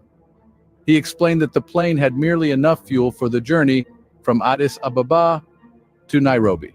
Australia was not within their reach, not even a quarter of it. But his words fell on deaf ears. The hijackers were adamant.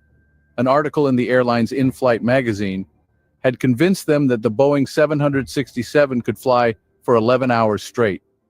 They refused to believe anything else. Loyal was left with a chilling realization. He later confessed, "They knew they wouldn't make it to Australia. They just wanted us to crash. They should be dead. The way they were talking, they didn't want to live." With a supposed bomb threat and a course set for a destination they couldn't reach, the crew was left to handle a dire situation. In the cockpit, a battle of wits and courage was taking place. Captain Loyal, a seasoned pilot with over 11,500 flight hours, was engaged in a high-stakes negotiation with the hijackers. He tried to explain to them the reality of their demands. The plane simply did not have enough fuel to reach Australia. The journey from Addis Ababa to Nairobi had been calculated with just enough fuel for the trip, not a fraction more, but the hijackers refused to believe him. One of them, armed with an axe and a dangerous lack of aviation knowledge, pointed to an article within the airline's in-flight magazine. The article stated that the maximum flying time of a Boeing 767 was around 11 hours. This, they argued, should be more than enough to reach Australia. Yet, they failed to understand the crucial difference between the maximum flying time and the actual fuel on board. The plane could indeed stay airborne for 11 hours, but only if it were fully fueled, which it was not. Captain Loyal found himself in a chilling predicament, trying to reason with people who seemed hell-bent on a fatal course. In a moment of stark realization, Captain Loyal shared a haunting insight. They knew they wouldn't make it to Australia. They just wanted us to crash. They should be dead. The way they were talking, they didn't want to live. The chilling words echoed the grim reality of the situation. The hijackers weren't just threatening their own lives, but the lives of all the innocent passengers and crew on board. Despite the growing tension in the cockpit, Captain Loyal did not lose his composure. He knew he had to make a decision, one that could potentially save everyone on board. He had to think quickly, act decisively, and stay a few steps ahead of the hijackers. He had to outwit them, to lead them away from their fatal course without arousing their suspicion. In a desperate attempt to save everyone on board, Captain Loyal made a secret decision. With the hijackers demanding to see nothing but open ocean, Captain Loyal had to think fast. In the midst of this high-stakes scenario, the experienced Captain Loyal Abate had to formulate a plan that would save the lives of everyone on board. With the hijackers' eyes fixated on the horizon, he began to follow the African coastline, all the while maintaining the illusion of heading towards the open sea. But this was not just about steering the aircraft, it was a game of deception, a battle of wits. Captain Loyal had to keep his actions unnoticed, his intentions concealed. Every turn of the aircraft, every tilt of the wings had to be subtle yet precise. It was a delicate dance in the face of danger. However, the hijackers were not easily fooled. They noticed the outline of the land still visible from the windows of the aircraft, contradicting their demand for open ocean. With their suspicions aroused, they demanded Captain Loyal to steer eastward, away from the safety of the coastline. Undeterred, Captain Loyal complied with their demand. But with a secret plan in mind, he was not heading into the vast unknown of the ocean, but towards a speck of hope on the map, the Comoro Islands. This archipelago, nestled between the African continent and Madagascar, could provide a potential landing site. Captain Loyal had to navigate this treacherous journey with utmost care. Each passing minute depleted their fuel reserves, and every command from the hijackers increased the tension in the cockpit. Yet he remained steadfast, his focus unwavering. His plan was as daring as it was desperate. It was a race against time, fuel, and the ruthless hijackers, but Captain Loyal was not one to back down. He was determined to bring the aircraft and its passengers to a safe landing, no matter the odds. With a plan in mind, Captain Loyal was racing against time, fuel, and the ruthless hijackers to bring the aircraft to a safe landing.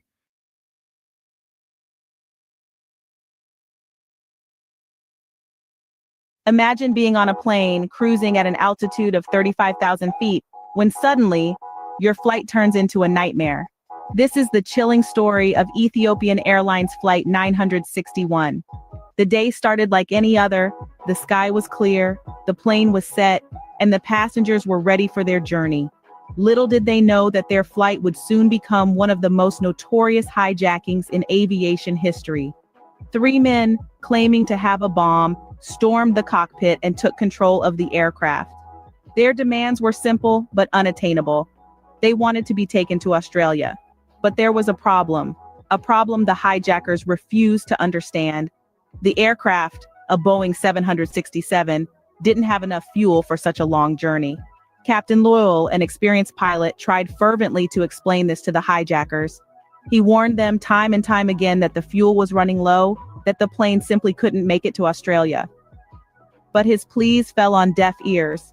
The hijackers, driven by desperation and ignorance, continued to ignore his warnings. As the plane began to run out of fuel, Captain Loyal found himself in an impossible situation. He was flying a plane that was quickly becoming a ticking time bomb, with hijackers who refused to listen to reason. With no other options left, he began to circle the area, hoping to land at the Comoros main airport. But even that was a risky maneuver, forcing him to land at a speed of more than 175 knots.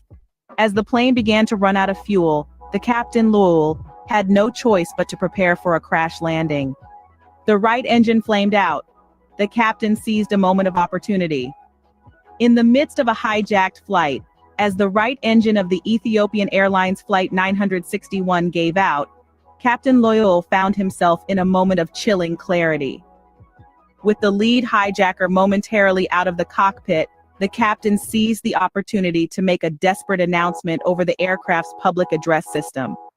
"Ladies and gentlemen, this is your pilot. We have run out of fuel. We are losing one engine at this time, and we are expecting a crash landing. That is all I have to say. We have already lost one engine, and I ask all passengers to react to the hijackers," he stated, his voice echoing throughout the cabin. But his plea was cut short. Hearing the captain's announcement, the lead hijacker stormed back into the cockpit, knocking the microphone out of Loyal's hand. The hijacker's violent reaction marked a terrifying turning point, with the left engine flaming out soon after, forcing the Boeing 767 into a glide. The cockpit voice recorder captured the chilling exchange that followed. Loyal's desperate plea for the passengers' awareness of their situation clashed with the hijackers' cold insistence on increasing speed. The captain's voice was filled with a sense of duty and despair. "For the sake of my responsibility, at least the passengers must know the condition," he said. The hijacker, however, was relentless. "Descend it, increase the speed further," he demanded. But Loyal knew the futility. "It doesn't have any difference, please. All the same, we are going to die. Why don't you? I thought there is no need to. For the passengers." His sentence was cut off abruptly. The captain's last sentence was abruptly cut off as the engines flamed out, leaving the plane to glide helplessly. The cockpit voice recorder and flight data recorder both stopped recording at this point, marking the end of the captain's desperate announcement and the beginning of an impending disaster. With no engines, no fuel, and a fight in the cockpit, Captain Loyal was left with one option. He was forced to attempt an emergency landing at Prince Said Ibrahim International Airport on Grand Comore. However, a last-minute struggle with the hijackers caused him to lose his visual point of reference, leaving him unable to locate the airport. While still grappling with the hijackers, Captain Loyal made the decision to ditch the aircraft in shallow waters, approximately 500 yards off La Galawa Beach Hotel, near Mitsamuli at the northern end of Grand Comore Island. In a desperate bid to soften the landing, Loyal attempted to align the aircraft parallel with the waves, as opposed to against them. The final moments in the air were tense. Seconds before making contact with the water, the aircraft tilted 10 degrees to the left. The left engine and wingtip were the first to strike the water. The engine acted as a scoop, hitting a coral reef and rapidly decelerating that side of the aircraft. This sudden halt caused the Boeing 767 to tilt even further to the left. The rest of the aircraft then entered the water unevenly, causing the plane to break apart. The impact was catastrophic. Except for the rear section of the airframe, the fragmented pieces of the fuselage sank quickly into the depths. A tragic turn of events awaited those passengers who had inflated their life jackets prematurely. The buoyancy of their jackets trapped them inside the sinking plane, sealing their fate. The plane broke apart on impact and the wreckage sank rapidly, trapping many inside. The crash of Ethiopian Airlines Flight 961 was a disaster of unimaginable proportions, made all the more tragic by the fact that the innocent passengers on board were caught in a situation beyond their control. Yet, amidst the chaos and the devastation, there were also stories of heroism and survival that emerged. Tales that we will delve into in the next scene.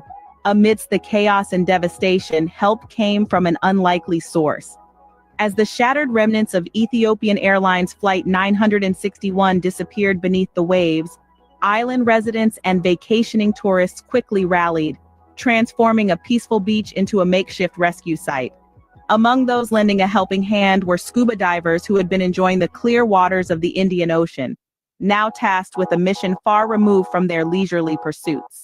Their training equipped them to navigate the submerged wreckage, aiding in the retrieval of survivors trapped within the sinking fuselage.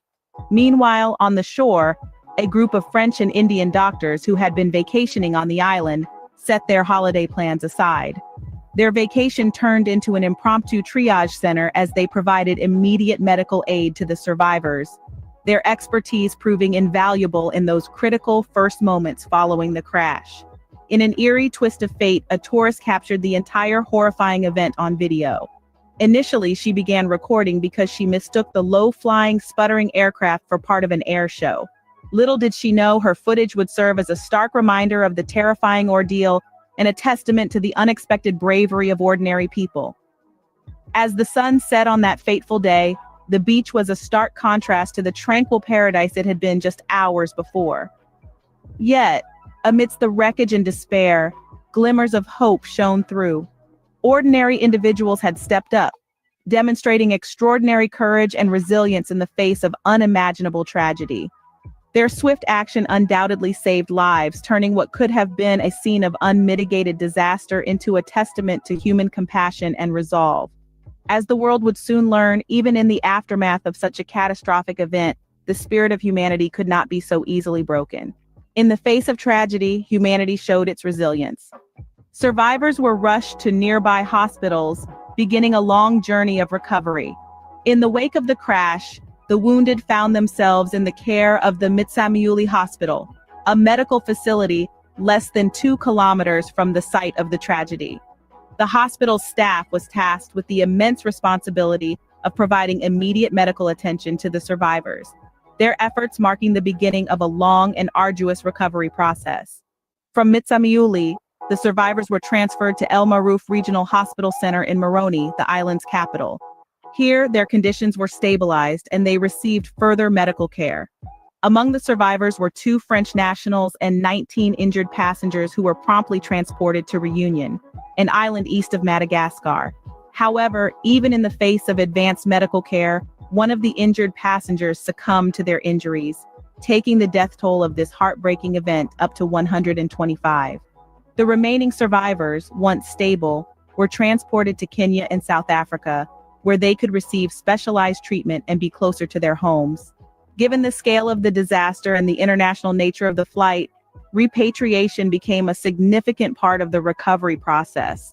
The survivors were not only healing physically but also psychologically, and being in familiar surroundings undoubtedly aided this process. But the story doesn't end there. In a chilling testament to the scale of the tragedy, the lack of a mortuary in Moroni meant that cold rooms were used to store the bodies of the victims. 124 bodies, a stark reminder of the lives lost in the crash, were kept in these makeshift morgues until they could be returned to their grieving families. The crash of Ethiopian Airlines Flight 961 was a dark day in aviation history, but it's a story that needs to be told, to remember the victims and to ensure such tragedies are prevented in the future.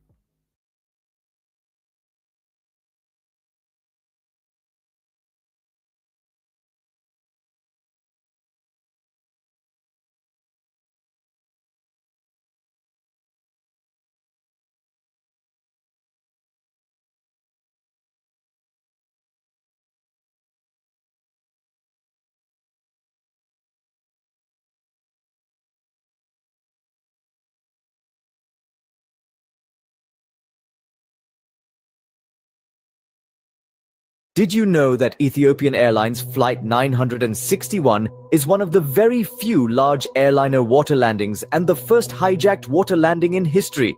Quite a chilling fact, isn't it?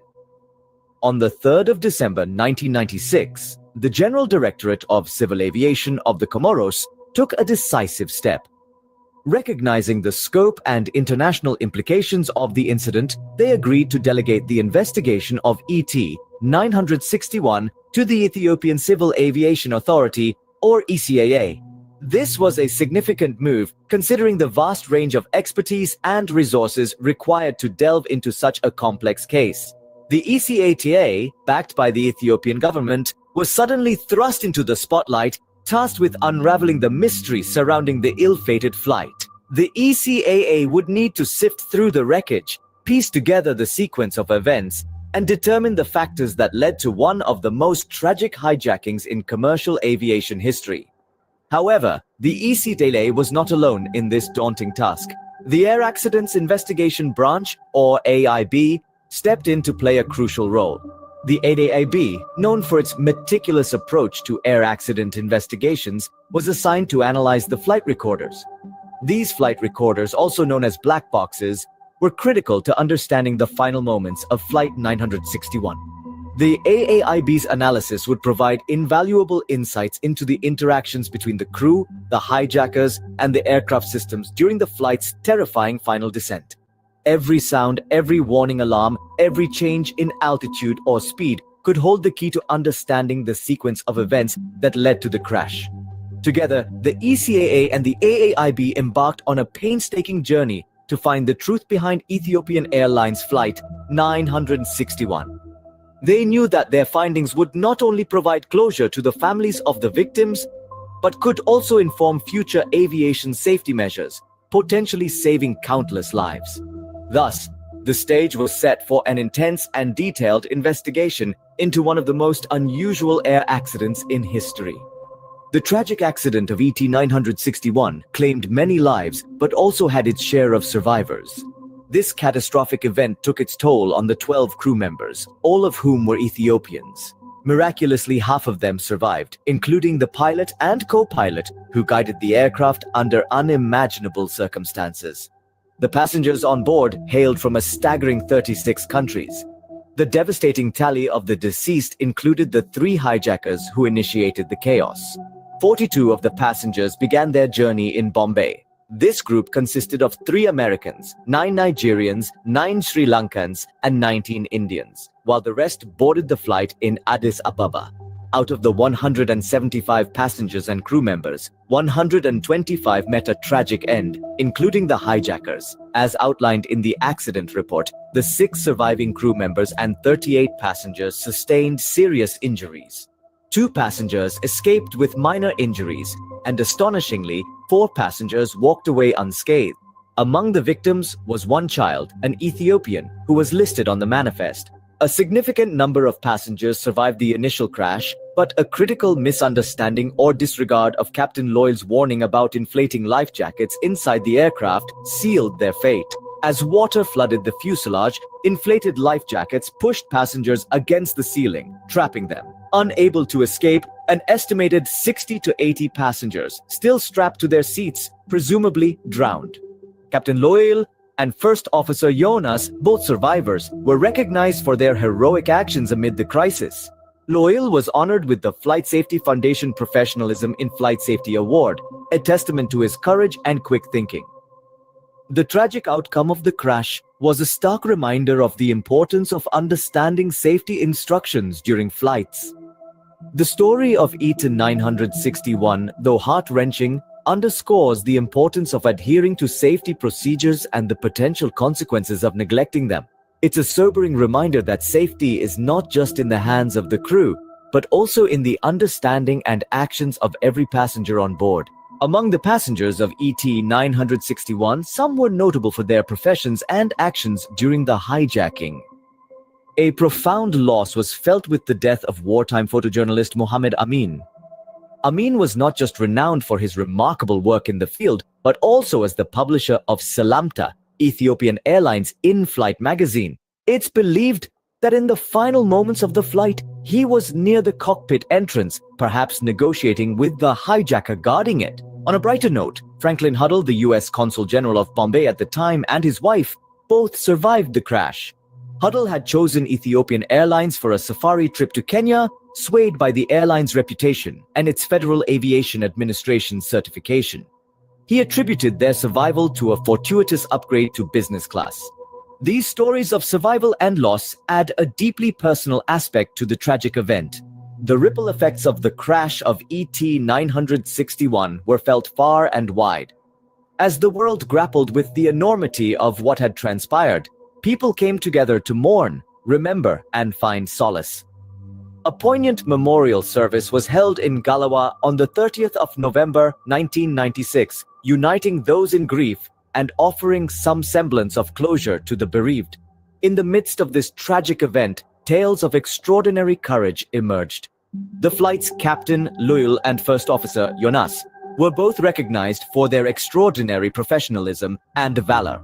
Loyal was bestowed with the prestigious Flight Safety Foundation Professionalism in Flight Safety Award, a testament to his unwavering commitment to his duty, even in the face of grave danger. Yet, amid the accolades, Loyal was quick to shine the spotlight on Jonas, his first officer. Despite being bruised and bleeding, Jonas bravely fought off the hijackers, buying precious time for Loyal to execute the water landing. In Loyal's words, Jonas was a lifesaver. The incident left a profound impact on Ethiopian Airlines, but it did not deter their resolve. Both Loyal and Jonas continued to serve the airline, embodying the resilience and strength that had come to define the spirit of the company. Their heroism was not only a testament to their personal bravery, but also a reflection of the airline's commitment to safety and service. The aftermath of ET-961 was not just about the tragedy, but also about the human spirit's capacity to endure, overcome, and inspire. The actions of the flight's crew, especially Jonas, serve as a stark reminder of the power of courage and resilience in the face of adversity. They stand as a beacon of hope and bravery that continues to inspire us all. Despite the tragedy, the heroism displayed by the crew, especially the first officer, remains a beacon of hope and bravery. The crash of ET-961 did not go unnoticed by the media. In fact, it has been extensively covered in various television programs. One of the most notable is the series known as Mayday, a documentary-style show dedicated to investigating air disasters. The crash of ET-961 was prominently featured in the 12th episode of its third season, aptly titled Ocean Landing. This episode delves into the details of the hijacking, the subsequent water landing, and the heroism displayed by the crew. Another program that highlighted the incident is the biography channel series I Survived. In a poignant 2010 episode, a survivor from the ill-fated flight shared his harrowing experience, giving viewers a first-hand account of the terrifying ordeal. These media portrayals have not only brought the tale of ET-961 to the public eye, but also underscored the dire consequences of hijackings and the importance of flight safety. The media coverage of ET-961 serves as a grim reminder of the importance of flight safety and the potential heroism in face of adversity.